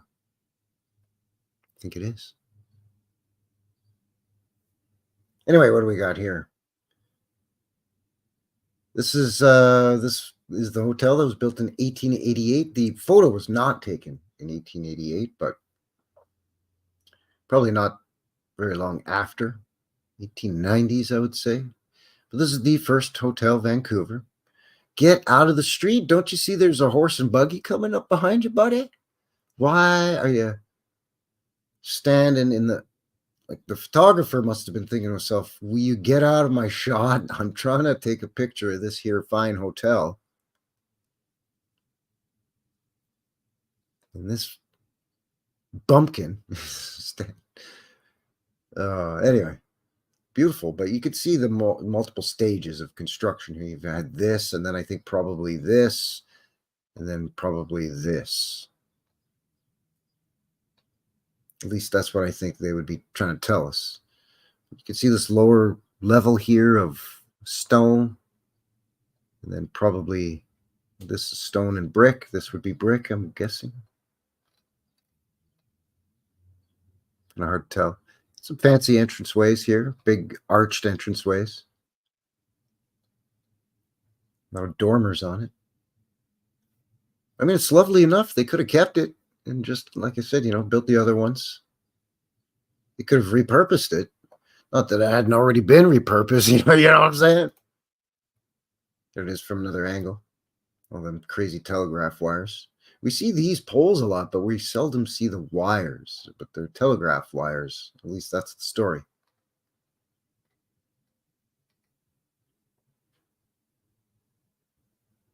You can definitely see different stages. Or maybe this could have been all one, and then this added on to at a later time. But this always, I'm always suspicious of these. I think this is a facade stone in a lot of cases that's hiding something under here.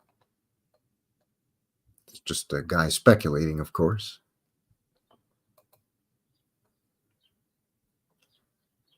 But you can see how there's a bit of a slope here, so that you've got to go up this almost what's become a retaining wall, and then they've had to put a railing here. Then you've got this stone, then you've got a different material, and then brick. So I think this is not a stone foundation with basement windows, as they would say for today, stacked up, and then brick stacked in mortar on the way up, right? Different courses of brick. No. I think these are almost like a thick tile that are applied to. They could still be stone, sandstone, limestone, whatever. But I've seen examples of this here in Calgary, so why would it be any different in Vancouver? Or anywhere else in the realm, for that matter. But then they've had to put this fence or this safety railing all the way around. So is there, it's hard, I can't see from this, it's hard to tell. But is there, does it take a drop below the sidewalk level a little bit?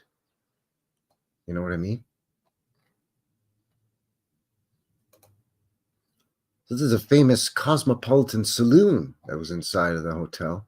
I just wanted to grab a shot of this because not a lot of interior shots here, but just all of the detail in this saloon. And this is 1880s, 1890s. So this is, again, rootin' tootin' Wild West, although not so much that lifestyle here in Vancouver, but certainly very early on in the narrative of not only Vancouver, but Canada as a whole, right? But just really nice looking with this huge mirror and all the detail here in this. I don't know if this is textured wallpaper or if it's like hammered tin panels. Big, beautiful, curved, wooden carved bar here, and just, dressed very gentlemanly. And you can see it's not all black clothing that these ladies and gentlemen were wearing back in the day.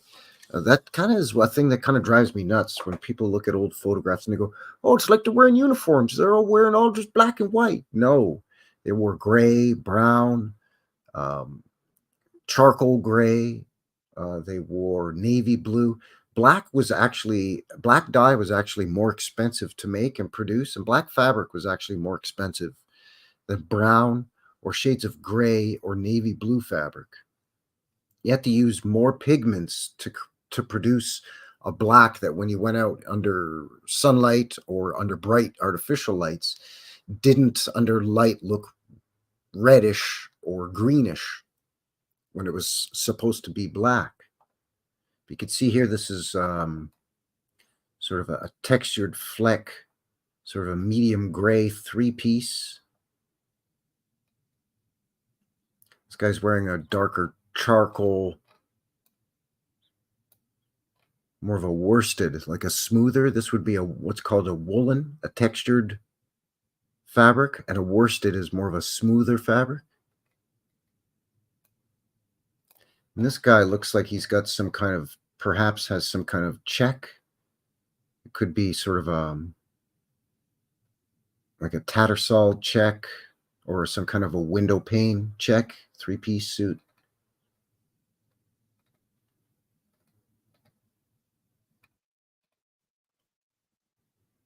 So yeah, looking very dapper. Obviously they're posing, but trying to make it look like they're not posing. You know what I mean? Hi, Kimmy. Kimmy in the box tweed suit. Yeah, like a tweed. This would be, a tweed is a woolen. Yeah, where it's like just different flecks. Different 3 or 4 shades of gray wool thread spun in such a pattern that it looks like little tiny flecks.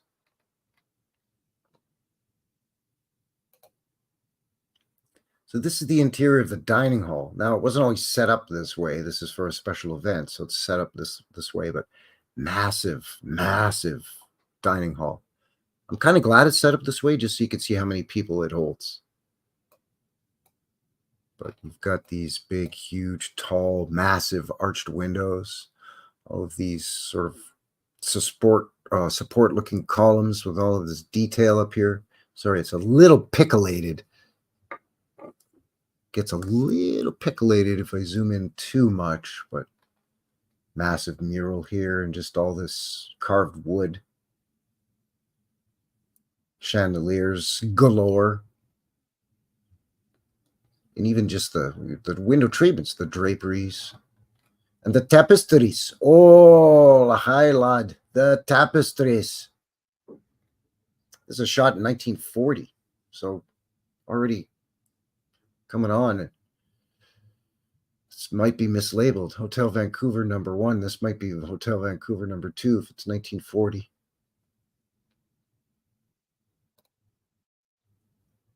There's another shot of, this is #1. You can see the electric streetcar here. Still trying to see, it's got this railing all the way around. I'm wondering if the street looks like it comes up here, reaches sort of a plateau, and then starts to slope downward over here a bit. It's definitely sloping down here. Now you've got about a 6-foot retaining wall over here.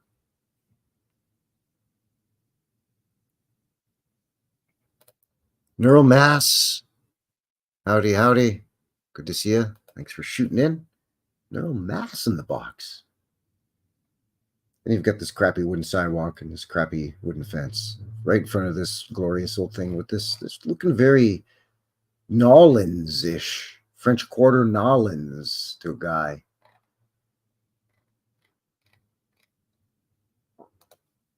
Okay, so here's #2, and here's what you see what I mean with these turrets with the cupolas on top up here.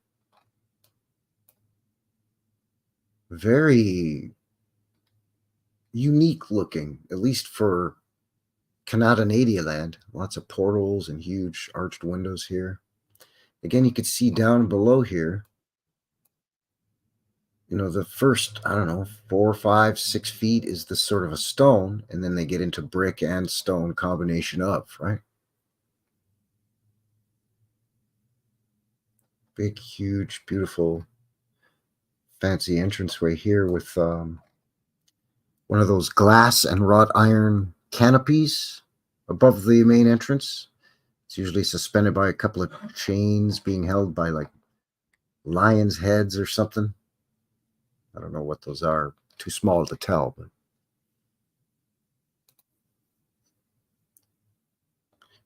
there's that rooftop. There was a ballroom / dining room, and then a rooftop garden, and there was some sunroom, like glass sunroom, and some open. So you could have tea out there. You could have weddings, parties. I don't know. Push your nemesis off that. No, I'm just kidding. You know. But even this way up here, like a dirigible could come in and hook up to this. There's a mooring station and people could deplane, disembark their Zeppelin or their dirigible, potentially, allegedly. You know, and then the stairs maybe, or whatever, some kind of lift system, take them down to the lobby. This is just a beautiful sort of covered entranceway here too, with the massive arches and everything. It's quite a lovely building. It's a shame that it's gone, you know. All of this carvings and details and grotesques and gargoyles. It's in the background here of the dome.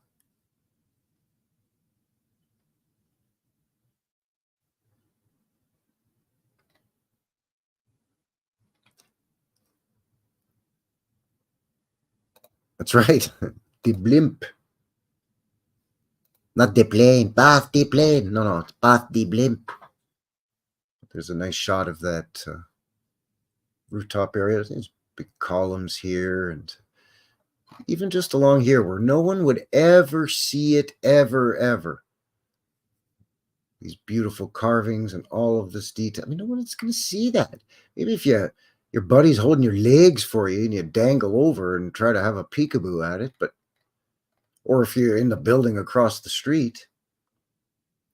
Because obviously they're telling us it's some kind of construction photo, because that's how you do that.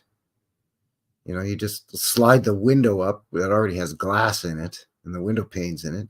So you could put a 4x6 or a 2x6 through there to suspend your rickety ass. I would never risk my life on it. Scaffolding that's suspended by all these higgledy-piggledy angles into these. Like, what in the hell is going on here? I'll just run this through here to run it up to there. Like, who's renovating this thing? The Three Stooges? Who's building it? Oh, look at this. Just gorgeous, man. So another shot of that entrance from a different angle. Now we can see some of that. It's like a scrubbed cartouche or medallion or something here. Got some kind of fruit garland, cornucopias or something. Yeah, it could almost be two cornucopias facing each other. Horns of plenty. This is sort of the fruit belt of Canada. Berries, apples, and peaches coming out of British Columbia, the Okanagan, and the Fraser Valley. This is gorgeous, man. Wow.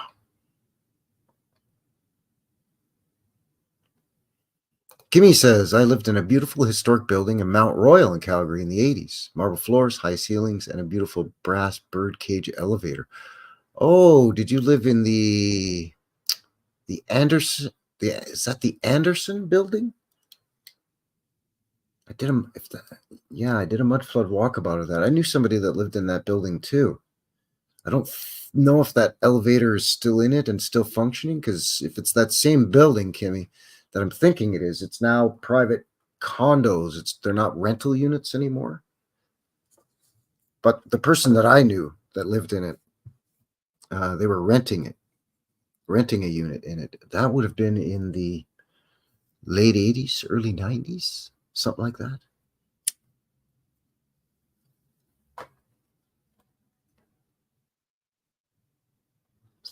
Even up here too, like all of this shenanigans. Like the insides of these arches are decorated. You know, and you got this and it's wacky, man. Wacky.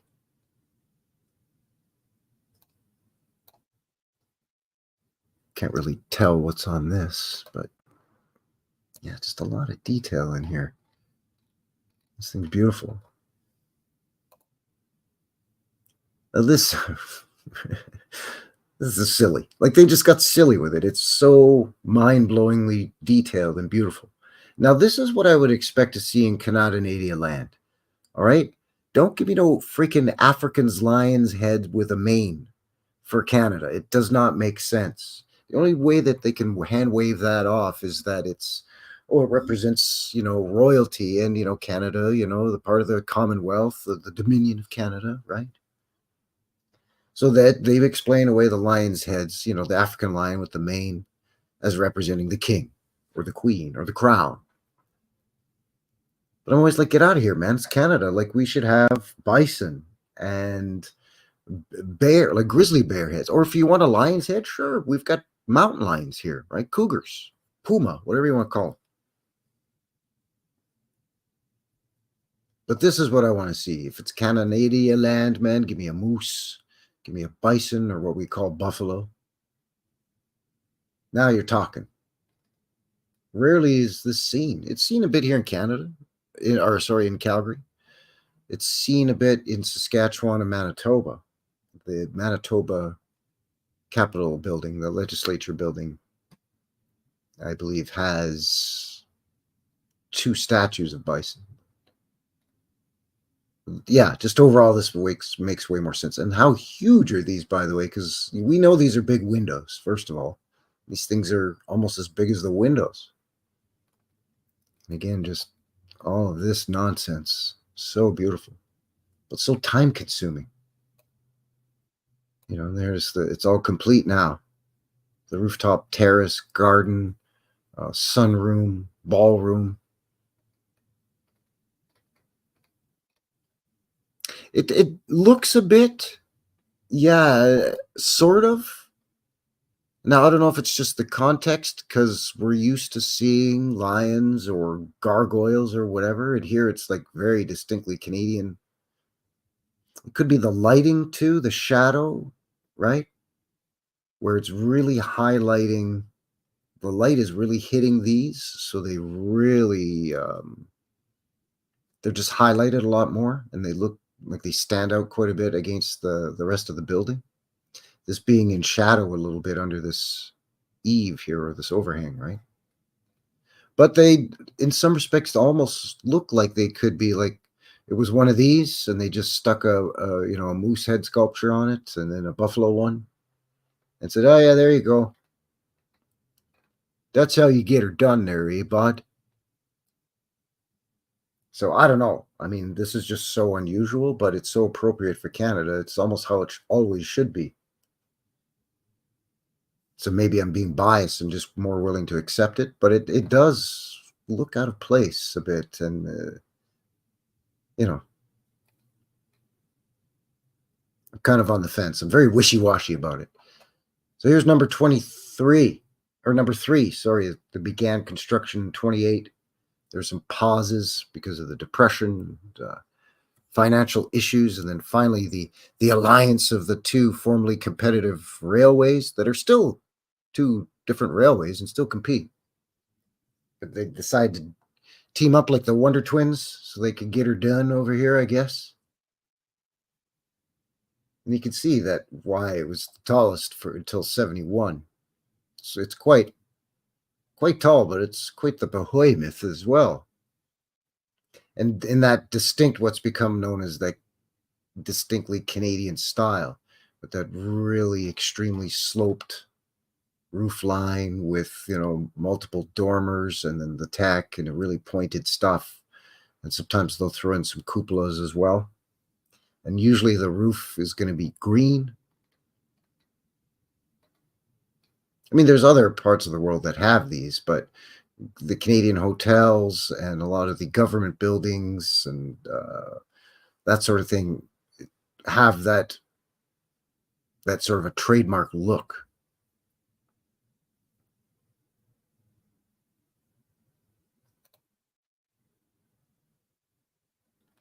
When you get up close, though, there's no lack of detail in it. Some kind of, I don't know, a face or a figure here with, I don't know what's going on, but big seashell or Phoenician shell in there in this niche. These look like they might be, now we're back to lions here, holding shields. Kind of serpent maybe, or dragon or something there. I don't know what that is. Other figures here, it looks like. Fleur-de-lis, of course. All these little nodes and tech. Yeah, very interesting. But you got to get up close to see it. And not quite as embellished as its predecessor. She's not quite as fancy, but it's got a lot of griffins and a lot more. Looks like it's got a lot more statues on her. I mean, look at those griffins there. Come on, man. Another fleur-de-lis.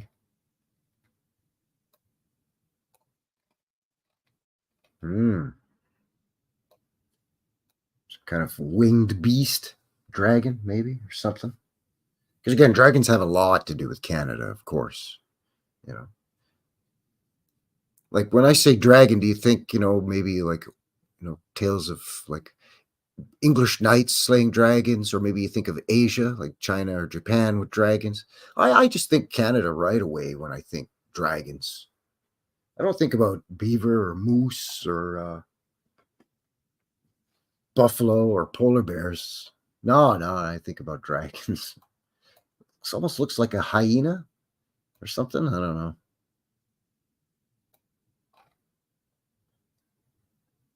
Lion's heads, maybe. Oh, it's a horsey. Yeah, there you go. Yeah, it's either a dragon or like a winged fox or a flying fox. I don't know what that is, man.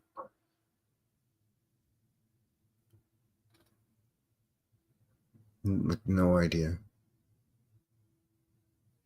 Oh, Kimmy's saying it might have been that building. I don't remember. Did it have sort of two wings coming out the front of it, and the main entrance was recessed back off of the street, and at the top of that sort of above, at the top of the building above the main entranceway had a copper dome. I'm pretty sure that's the one.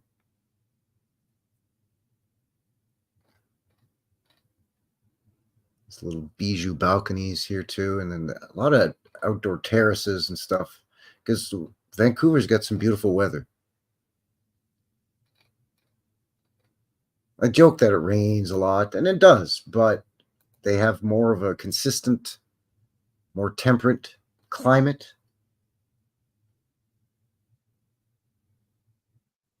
Obviously, this has had some photo manipulation, for a postcard or something.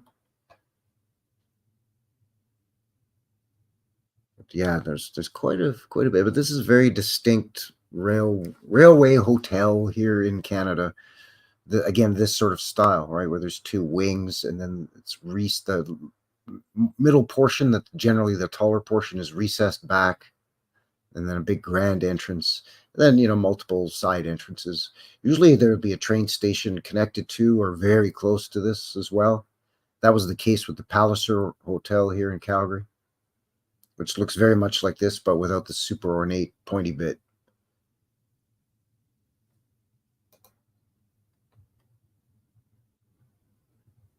So here's a construction photo.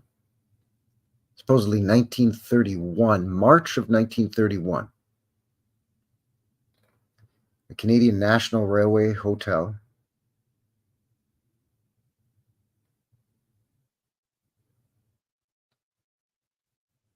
So definitely looks like it. Sky looks very hazed out, but that's March of 31. Here's August of 31.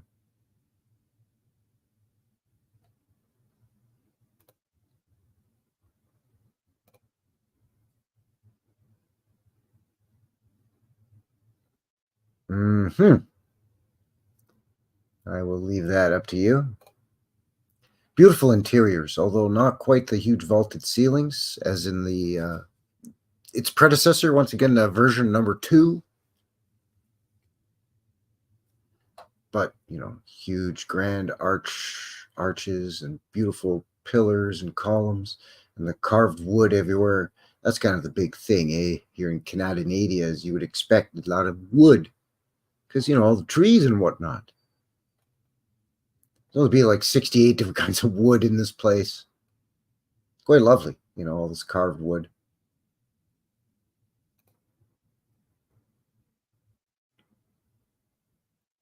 All right, so now we're going to get into Hastings. This was that happening street that we looked at in Mr. Herzog's photographs at the top of the show. And quite a few of those featured Hastings. What was the nightlife with all the neon signs? It was hustling and bustling. And you can even see here, man, like they've got there it is, your CP, Canadian Pacific Rail, the train going right across the street here while the electric streetcar is waiting to go. And all your jalopies here. This is 1920.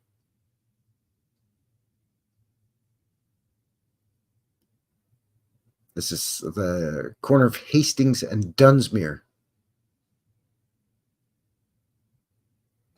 Ah, okay, yeah. Yeah, so it's the Anderson building, the Anderson.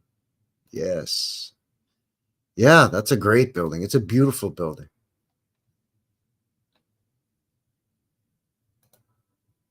Another shot of Hastings. This is 1906. So you can see it even early on, like quite early on. 1906. Got your electric streetcar, tram, trolley, whatever you want to call it. Beautiful buildings here with the arches. All kinds of crazy, what's going on with these tech things all over it? They're urn-shaped. It's hard to tell, though, what the street is. Got some kind of paving, or if it's dirt, I don't know. A lot of horse manure, or road apples, as they're called. This is from the thumbnail for the live stream. This is Hastings looking east. You can see all the way up Hastings Street here. Look at this glory in the background. I mean, this was the happening high street, the hot spot on the east end of Vancouver. The hustle and bustle of, hotels, restaurants, living, apartment complexes, condominiums, and your doctor, your dentist, your druggist, everybody. Got your churches and whatever you need is here. Lots going on here. Still quite early on. Horse and buggy. This guy's used to push cart. But you're already starting to see like the crappy signs, right?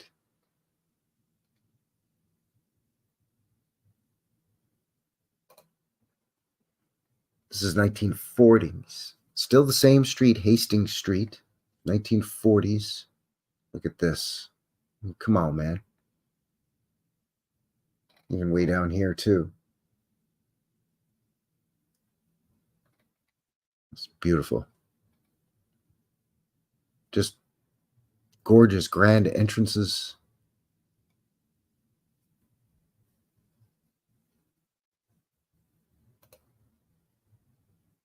This is the Metropolitan Block on Hastings Street, 1940. Look at this. Are you kidding me? I mean, this is the Metropolitan Block, but even the building next to it. Get out of here, man. Magnificent brick and stone. It's already, this brick has been painted at this point. Some jackass, even as early on as the 40s, looks like they've painted this brick, and it looks like there's some damage here for some reason. There's something going on here.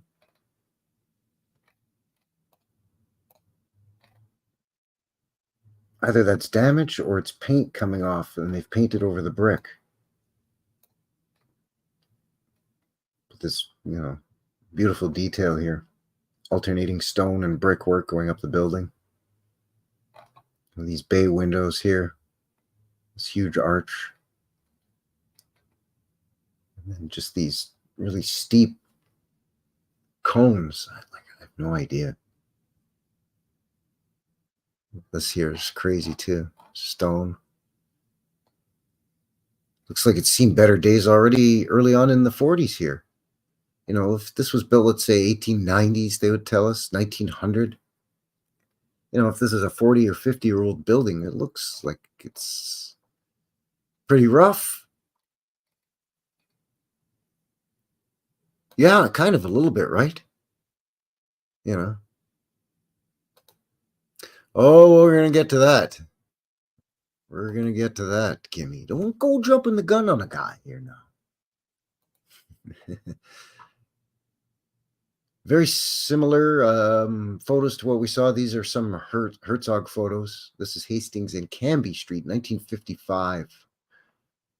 Again, you're starting to see a lot of crappy signs, but now we're starting to see the, you know, the neon signs, you know, and this is, you know, sort of the height of the nightlife, the height of just the extraordinary excellence that was Hastings Street and this whole area, this whole neighborhood. Streetcars and you know, big beautiful old world buildings. And this is it today. This is it today. Open intravenous drug use and hard drug use, right? Just right openly in the street. That's fine. It's fine. This is not San Francisco. Might as well be. It might as well be.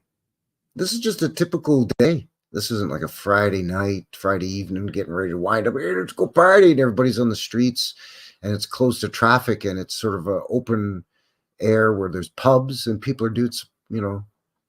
No, this is a regular street. There's cars whipping up and down the street here. How'd you like to open a business here? A bookstore, a coffee shop, a record store? Good luck. Look at this poor lost soul right here. It just says it all right there. This is done on purpose. This is done on purpose. These poor souls, they're lost souls. They're more susceptible to what happens when you expose your body and your mind to these harsh chemicals that they call drugs. I'm not talking about smoking a little bit of the marijuana cigarettes once in a while here now, people. This is some harsh stuff. You know, people get hooked on this. And these neighborhoods are just purposely put into a vacuum or into a void, and it slowly just devalues these entire city blocks, entire neighborhoods, 10 by 10, 10 streets by 10 street city areas just get put into a vacuum or a void, and it's just allowed to and driven to be ghettoized, for lack of a better term. It lowers the property value, and then all those beautiful buildings become run down, condemned, and no, we got to knock them down or blow them up or whatever. Speaking of the knuckleheads and Chris, old world exploration, there he is. Yeah, sanctioned by the health authorities. Yeah, it's all legal. Yeah, safe injection sites that spill over into the streets of what was a once thriving sort of hustle and bustle inner city or urban community.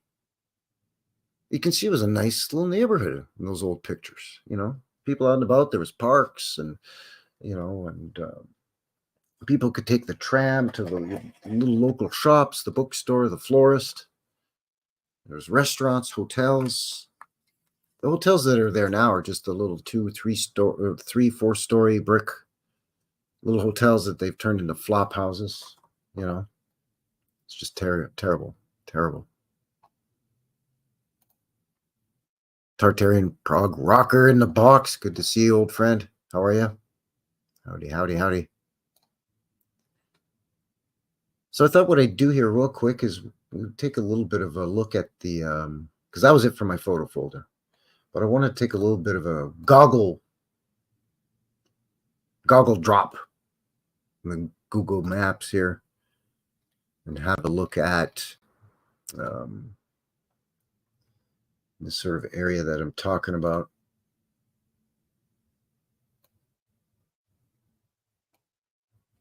Drop the man down and we'll have a peekaboo, because it's there's still a lot of buildings there, but we'll see the condition of them. Okay, this is what's known as the East End, or the downtown east side of Vancouver.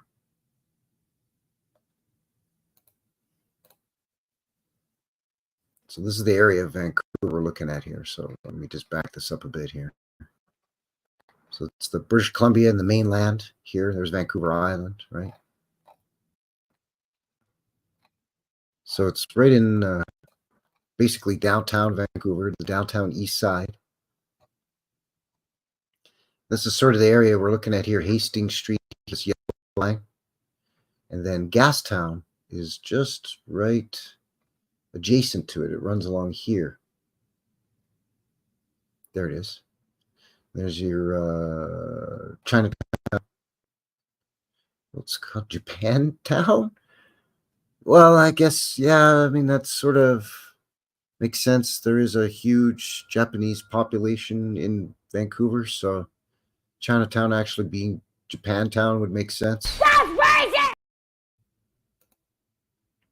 But anyway, yeah, this is sort of the area that we're going to look at. So yeah, let's drop the man down here. Start it off right in this corner here. Did I get it right on the first shot? Yeah, I did. All right.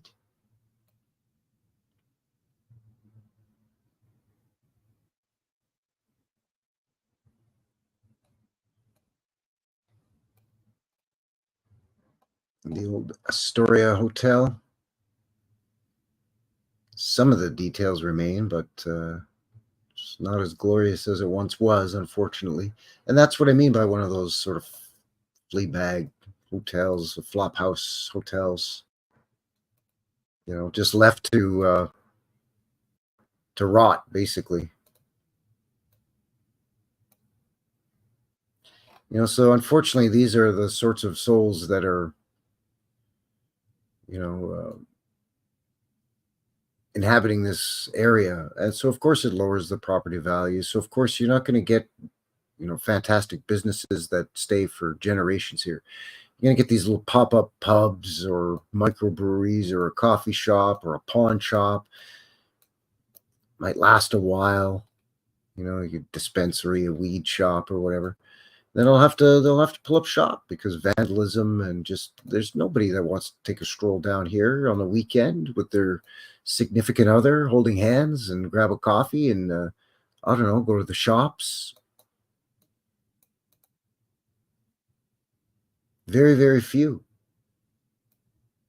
I mean, you have some newer buildings here, but you know, I pity anybody that unfortunately, you know, and this is deliberate. It's not these people's fault. The you know, these people that are stricken with these addictions, it's not necessarily their fault. I mean, ultimately they have choices to make, but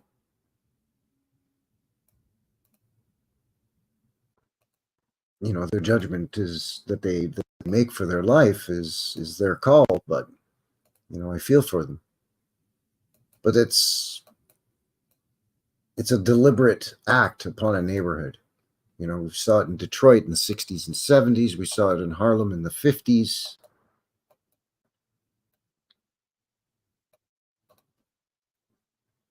I mean, Harlem in the 1940s was the spot. It was clean. It was tight. It was beauty. And in the late 50s, early 60s, they just let it all go to hell on purpose, you know? Look at this.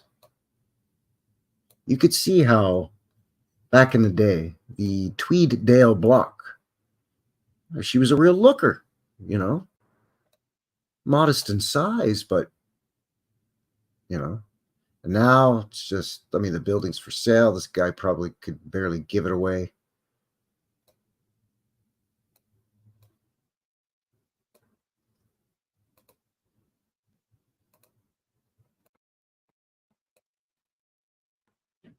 And this place has got security guards standing outside.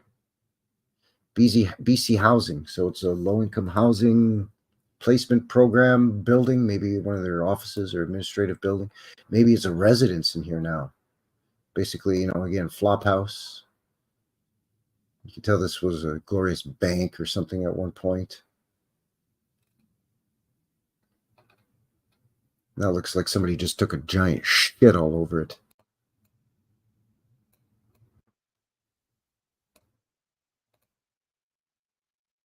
I mean, some are still okay, but some are definitely seen better days than their last legs. And again, it's done on purpose. They don't want to keep these buildings. This land, if they built a big, massive, huge high-rise office building here, they could charge 100 times more for the property taxes and the land value. If they let it get all shitty like this, with poor unfortunates like this camping out in front, you know, are you in a hurry to go to this store? Probably not. Well, even if you lived in this neighborhood, you'd probably get in your car, drive to a store in another neighborhood, you know?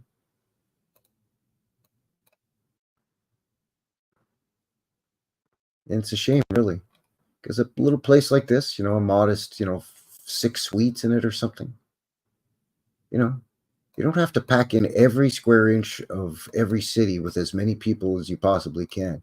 You can have a, you know, a small building like this with 6 families living in it and just leave it. It's fine. You don't need to have a 40-floor condo. Whoop, sorry, we put her in reverse there, eh, buddy? Where are you going there, pal? What's going on here? Trying to get around this here bus? Is that the idea?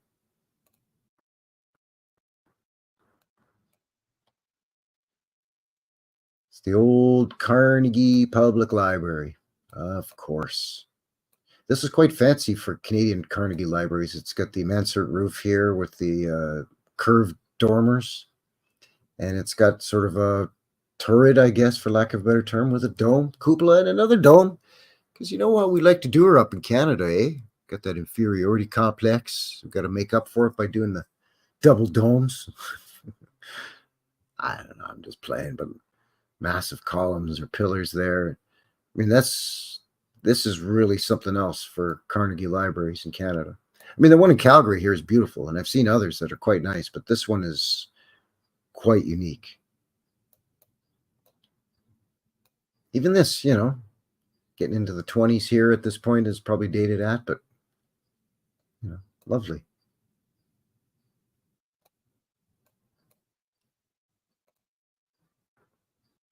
getting a little closer to some of the downtown, the streets that connect the downtown. So some of the buildings are a little bigger now in the background, but you just see a lot of these hotels. It's like, this isn't a hotel. Like, these are rooms rented by the week or the month or whatever, and it's just all shitty. You know what I mean? This was the Molson's Bank, the Molson Breweries. He was another robber baron up here in Canada. For a while, he took a stab at having some banks. A number of cities still have Molson banks. Calgary has one as well. You see how they just let him, busted glass, and they just like, hey, climb up there and spray paint it. Sure, why not? Who cares? No one's going to stop you. No one's going to. We'll call it urban street art. I call it vandalism and defacing.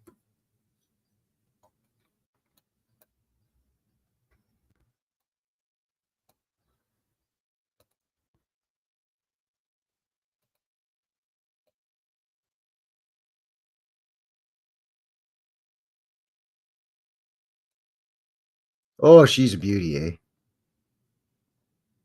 Oh, they're renovating it now. Oh, okay. There you go. The Carnegie Library being renovated.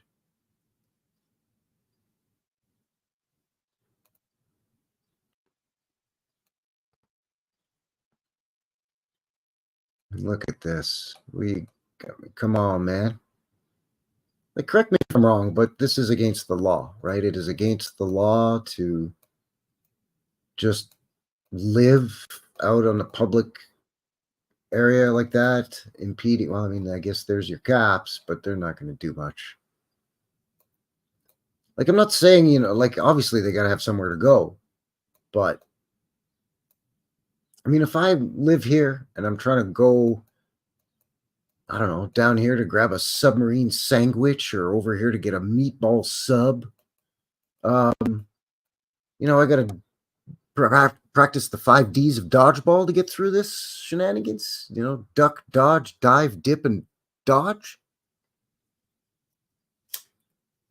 And all along the way, spare change, got to smoke, give me your shoes or I'll kill you, whatever, right?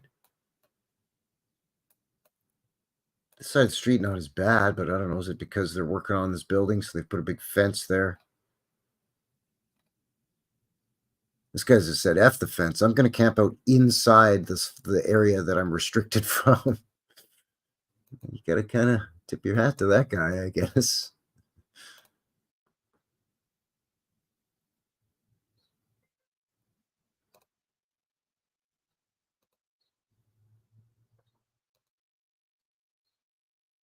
There's just certain things that, here's the Army and Navy. I've been in here when it was still an Army and Navy department store. Now it's a living nightmare. But it didn't used to be all boarded up and all this. Big open window displays with, you know, your usual storefront, right? Mannequins in the windows wearing the outfits, big signs. Come in today, new spring line or 50% off sale or whatever. But now, just this entire city block is just cat shit. You know, and then, you know, on the one block over, you get this glory back here, you know. It's another reason why I think this is just done on purpose. Certain neighborhoods, certain streets are just targeted. You know, if it's big and significant enough, okay, we could put some condos in there and put a restaurant on the bottom so we won't knock it down. But if it's just a little fella like this, we'll put a country music pub in there. Nobody in Vancouver listens to country music. You know, that thing's going to be knocked down in a couple of years. You know, but then you just go up over here, you know, and you get this. And around here, everything's just fine and dandy.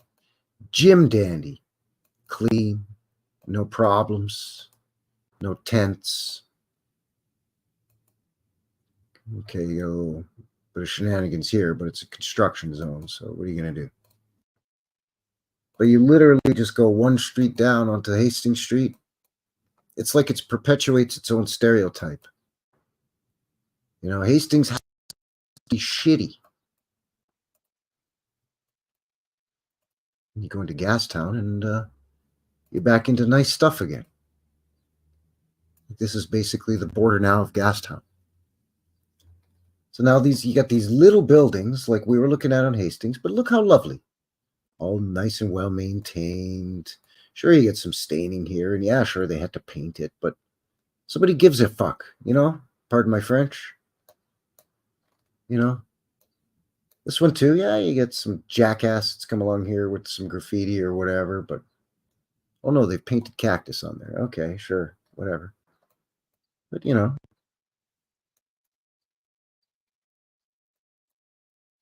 Same thing with these. They look nice. They're not all boarded up. There's no shenanigans camped out in front of them. I've been to Gastown.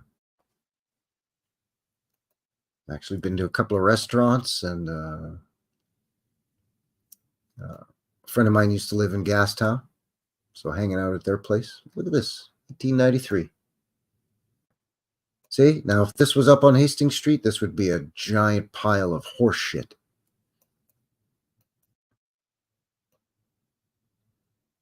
But Gastown has been labeled as tourist friendly, chic little shops, trendy restaurants, microbrew pubs, and Starbucks coffees that, you know, oh, that's fine. For some reason, the cops will chase away the unfortunates from the Gastown area, but they refuse to do anything about Hastings, which is 2 blocks away. See, this is all nice. They have windows. It's not boarded up. It's not all smashed.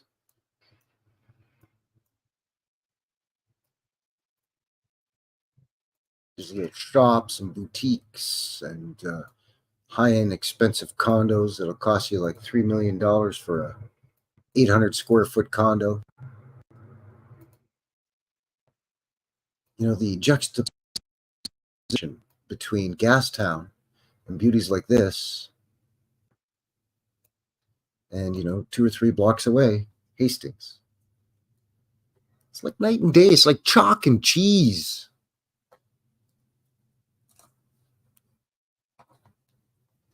Just trying to remember which building it was that Buddy lived in. I think it was down here. Is it this one? Might have been this one. Oh, no, it was a long time ago. But yeah, see, even this little guy has got a fighting chance because it's in Gastown. If that was in Hastings, that would already be probably gone. Come on now, work with me here. There we go.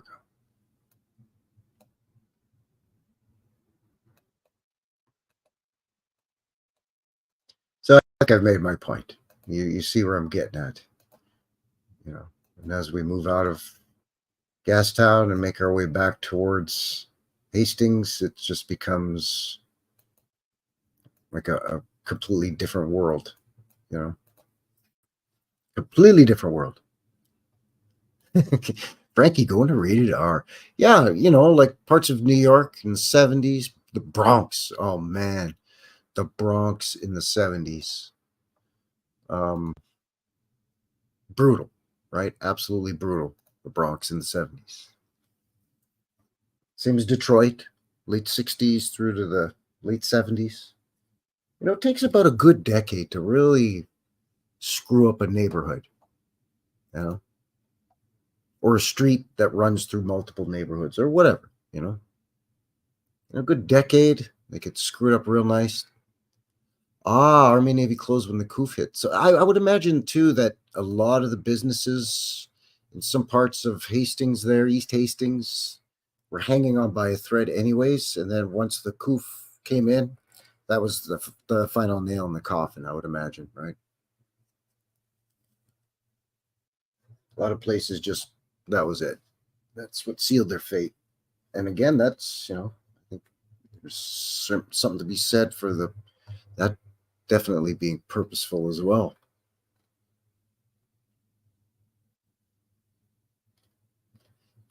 So there you go, a little bit of a look of Vancouver and some of the vacuums or voids, some of the areas that have been cordoned off and allowed to deteriorate purposely, encouraged to deteriorate.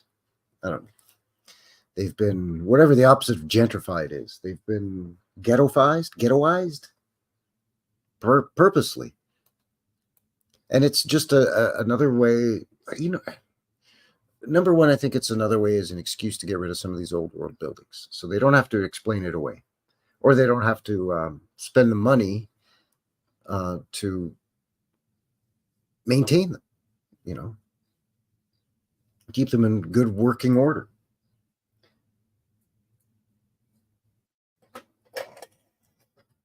Maybe they can't figure out some of the old systems in there. They don't want anybody to find out about it.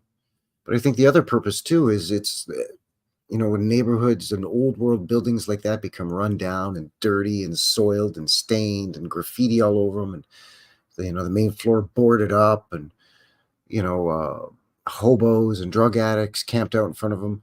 It trains our eye not to look at these buildings. It trains the average, you know, normie, for lack of a better term, John Q. Public, John or Jane Public, walking down the street. It trains us just to you know, it's one more thing we're not going to look at. We're going to have our faces in our phones, not looking where we're going. Certainly not going to look up at these beautiful old world buildings, because God forbid I might see some graffiti or you know, make eye contact with a hobo.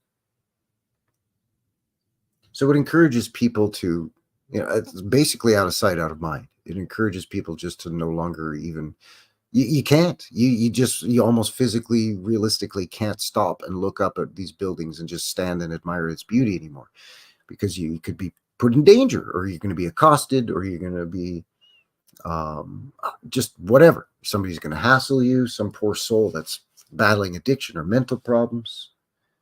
It's going to think you're gawking at him. I mean, I encounter that even in a fairly tame city compared to Hastings and Vancouver. You know, Calgary's pretty tame by standards, but there's some rough parts of the East Village of downtown.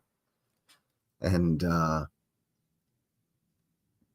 you know, I'm filming video footage, boots on the ground, of an old building, and, you know, some poor unfortunate soul out on the street there in front of the building, whether he's, you know, lost his marbles, or whether he's addicted to something, which would lead to losing one's marbles.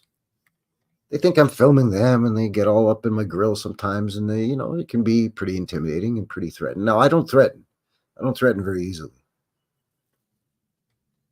But, you know, I could see how some people would just avoid the area, and or if they are in the area, they're certainly not going to stop and admire the beautiful old world architecture. It's just not going to happen.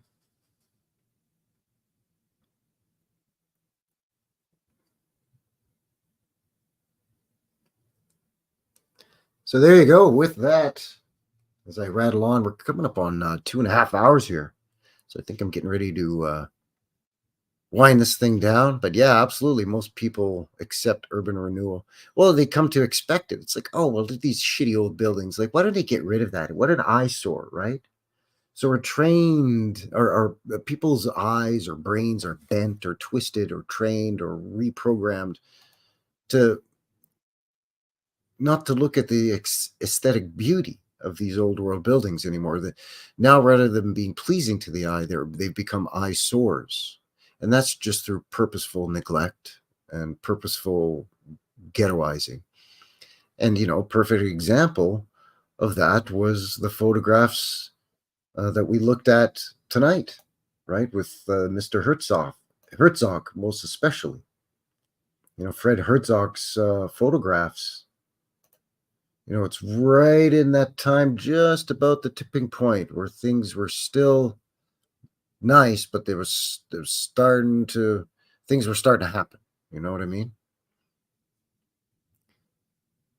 But in those photos, Fred Herzog was a guy who was still able to stop and appreciate the beauty that was within what other people already at that point would start to consider eyesores, right?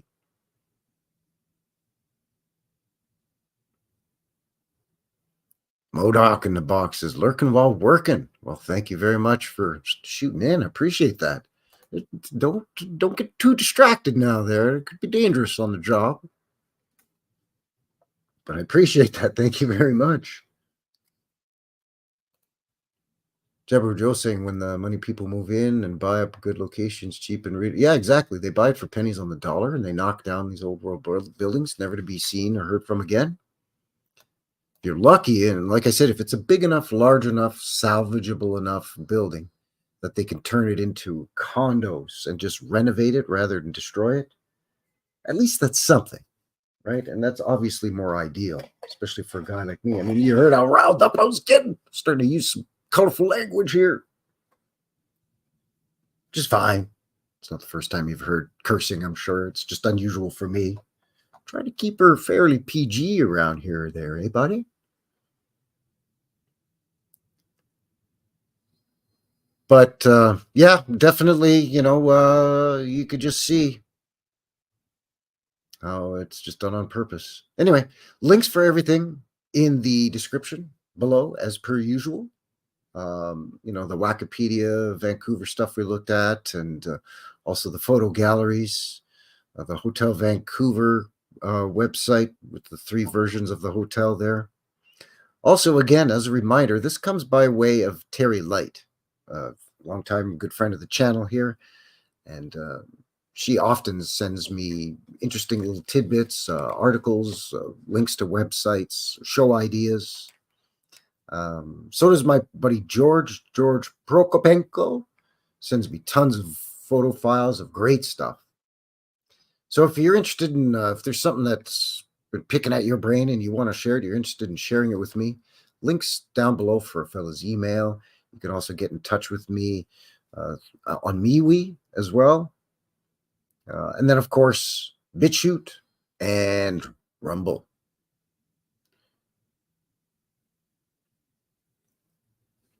So let's see. I'm just going to wrap it up here, I think, real quick with just a few notes for the channel, just some upcoming stuff.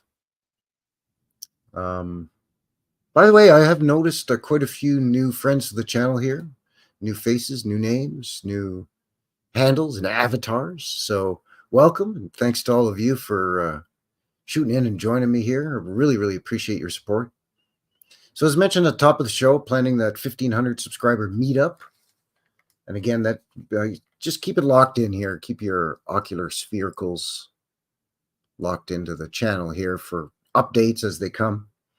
But it's definitely going to be mid-June, give or take, the second, maybe third week in June, probably on a Sunday. Definitely going to be checking out Inglewood.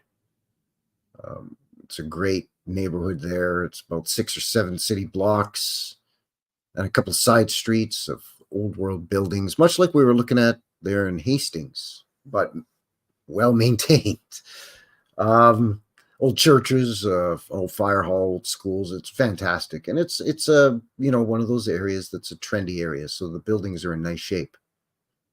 So yeah, this 1,500 thing was really just an excuse to do this meetup. We did one last year, 1,000 subscriber meetup. Had a great time. We had checked out Stephen Avenue downtown, another historic street in the city. So really looking forward to Inglewood. So yeah, definitely early summer, June-ish. So yeah, I'll post updates as we get closer and things get kind of locked in a little further. Later on in the summer, still doing that Edmonton road trip. We're going to do a mudflood walkabout of certain areas of Edmonton, mud-flooded buildings, specific buildings as well. That'll probably be later summer, August, September, maybe. In between that time, the Calgary Stampede comes here in July, the beginning of July. World's largest rodeo. The largest, the greatest outdoor show on earth, they call it. Calgary Exhibition and Stampede, big rodeo. That's here in July. So I think I might do some rodeo-related boots on the ground and live streams for that. And Cousin Vinny and I are looking at returning to Heritage Park this summer. We had to skip some stuff last summer. The Heritage Park is so big and so much to see there. We had to skip the railway and the car museum. And then a couple of the special exhibitions there had already shut down by the time we got to them, like the blacksmith. We're definitely going to be heading back there because, you know, a guy's got to get that railway museum in there or else I'm going to lose my marbles. Also, probably looking at June or July as well. Oh, another ambulance going by. Historic walking tour with a local Freemason. That's right. Co-worker of yours truly is pretty high up in the local Freemasons, and I always just talk about the old buildings and stuff, just kind of planting seeds and you know, with co-workers and stuff. And I brought Chris's book to work with me to show a couple of people, and he saw it and he said, "Oh, you know, we've got a lot of buildings like that here in Calgary." And I said, "Yeah, I know, I know." And he said, "Oh, sometime, you know, we could grab a coffee and I'll give you a tour," because, you know, he's a Freemason and a lot of us built those buildings, you know. I'm like, "Oh, you don't say." Yeah, okay. So I thought it'd be kind of neat to get it from a Freemason perspective of the history of some of these buildings that we've looked at on the channel already. So yeah, look for that, and just all kinds of other crazy, wacky stuff coming up here on the channel.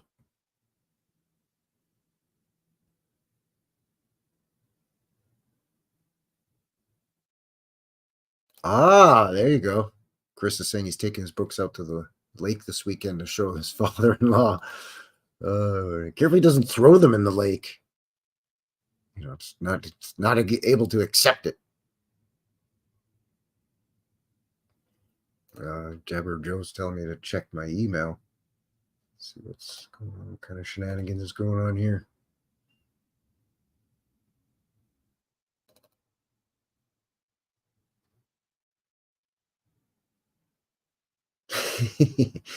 I'll save that one for next Friday too.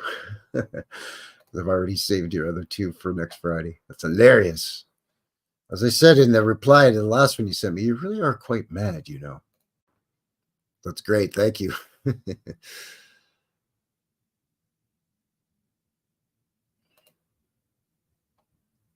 Vinny says, "I want to meet your Freemason buddy, Frankie. I want to bug him about the letter G." Well, I give him some kind-hearted, good-natured ribbing, but I don't bust his balls. I mean, first of all, I got to work with the guy. And second of all, he's a nice guy. I mean, you know, it is what it is. But he's you know, I mean, he's a Freemason, but you know. Oh, he already has. He's already tried, and then I went to a dinner with him. It was actually a Freemason dinner, but you didn't have to be a Freemason to attend. But they had quite a spread, and tickets for like $20, which is super cheap for, you know, like a big buffet dinner. And yeah, it was fantastic. But anyways, it was to celebrate Chinese New Year, which is also strange because my Freemason friend and coworker is not Chinese. So I don't know what's going on with that. But anyway, so went to the dinner, and of course, there's, you know, it was lousy with Freemasons, and it's one of the dudes there tried to recruit me also. I think he was from a different lodge than my coworker friend's lodge, but anyway, yeah. But yeah, no, I'm not going to be falling for that one. I wouldn't waterboard him or anything. No, but hey, who knows? It might happen, right? We might get together. You never know what the future holds. And with that said, I think that is it. I think that is going to seal the deal here tonight for Frankie. New West Reset and New West Reset Live, episode 66, The Vancouver Vacuum, where we looked at a link shared by Terri Light. By the way, get well soon, Terri. She's under the weather. The photographs by Fred Herzog as he captured Vancouver in the 50s, 60s, and a bit in the 70s. So again, links for everything below. Thank you very much for all your support. If you're watching this after the fact, thank you very much as well. Really appreciate all of you. Everybody on the HooTubes, everybody on the Rumble. So yeah, a train going by now. It's just a racket here tonight. So yeah, that is going to do it. So until the next one, take care out there, everybody, and have yourselves a good one. All right. Thanks again, everybody. Appreciate it. Cheers. It's a mystery. It's a mystery wrapped in a riddle inside an enigma.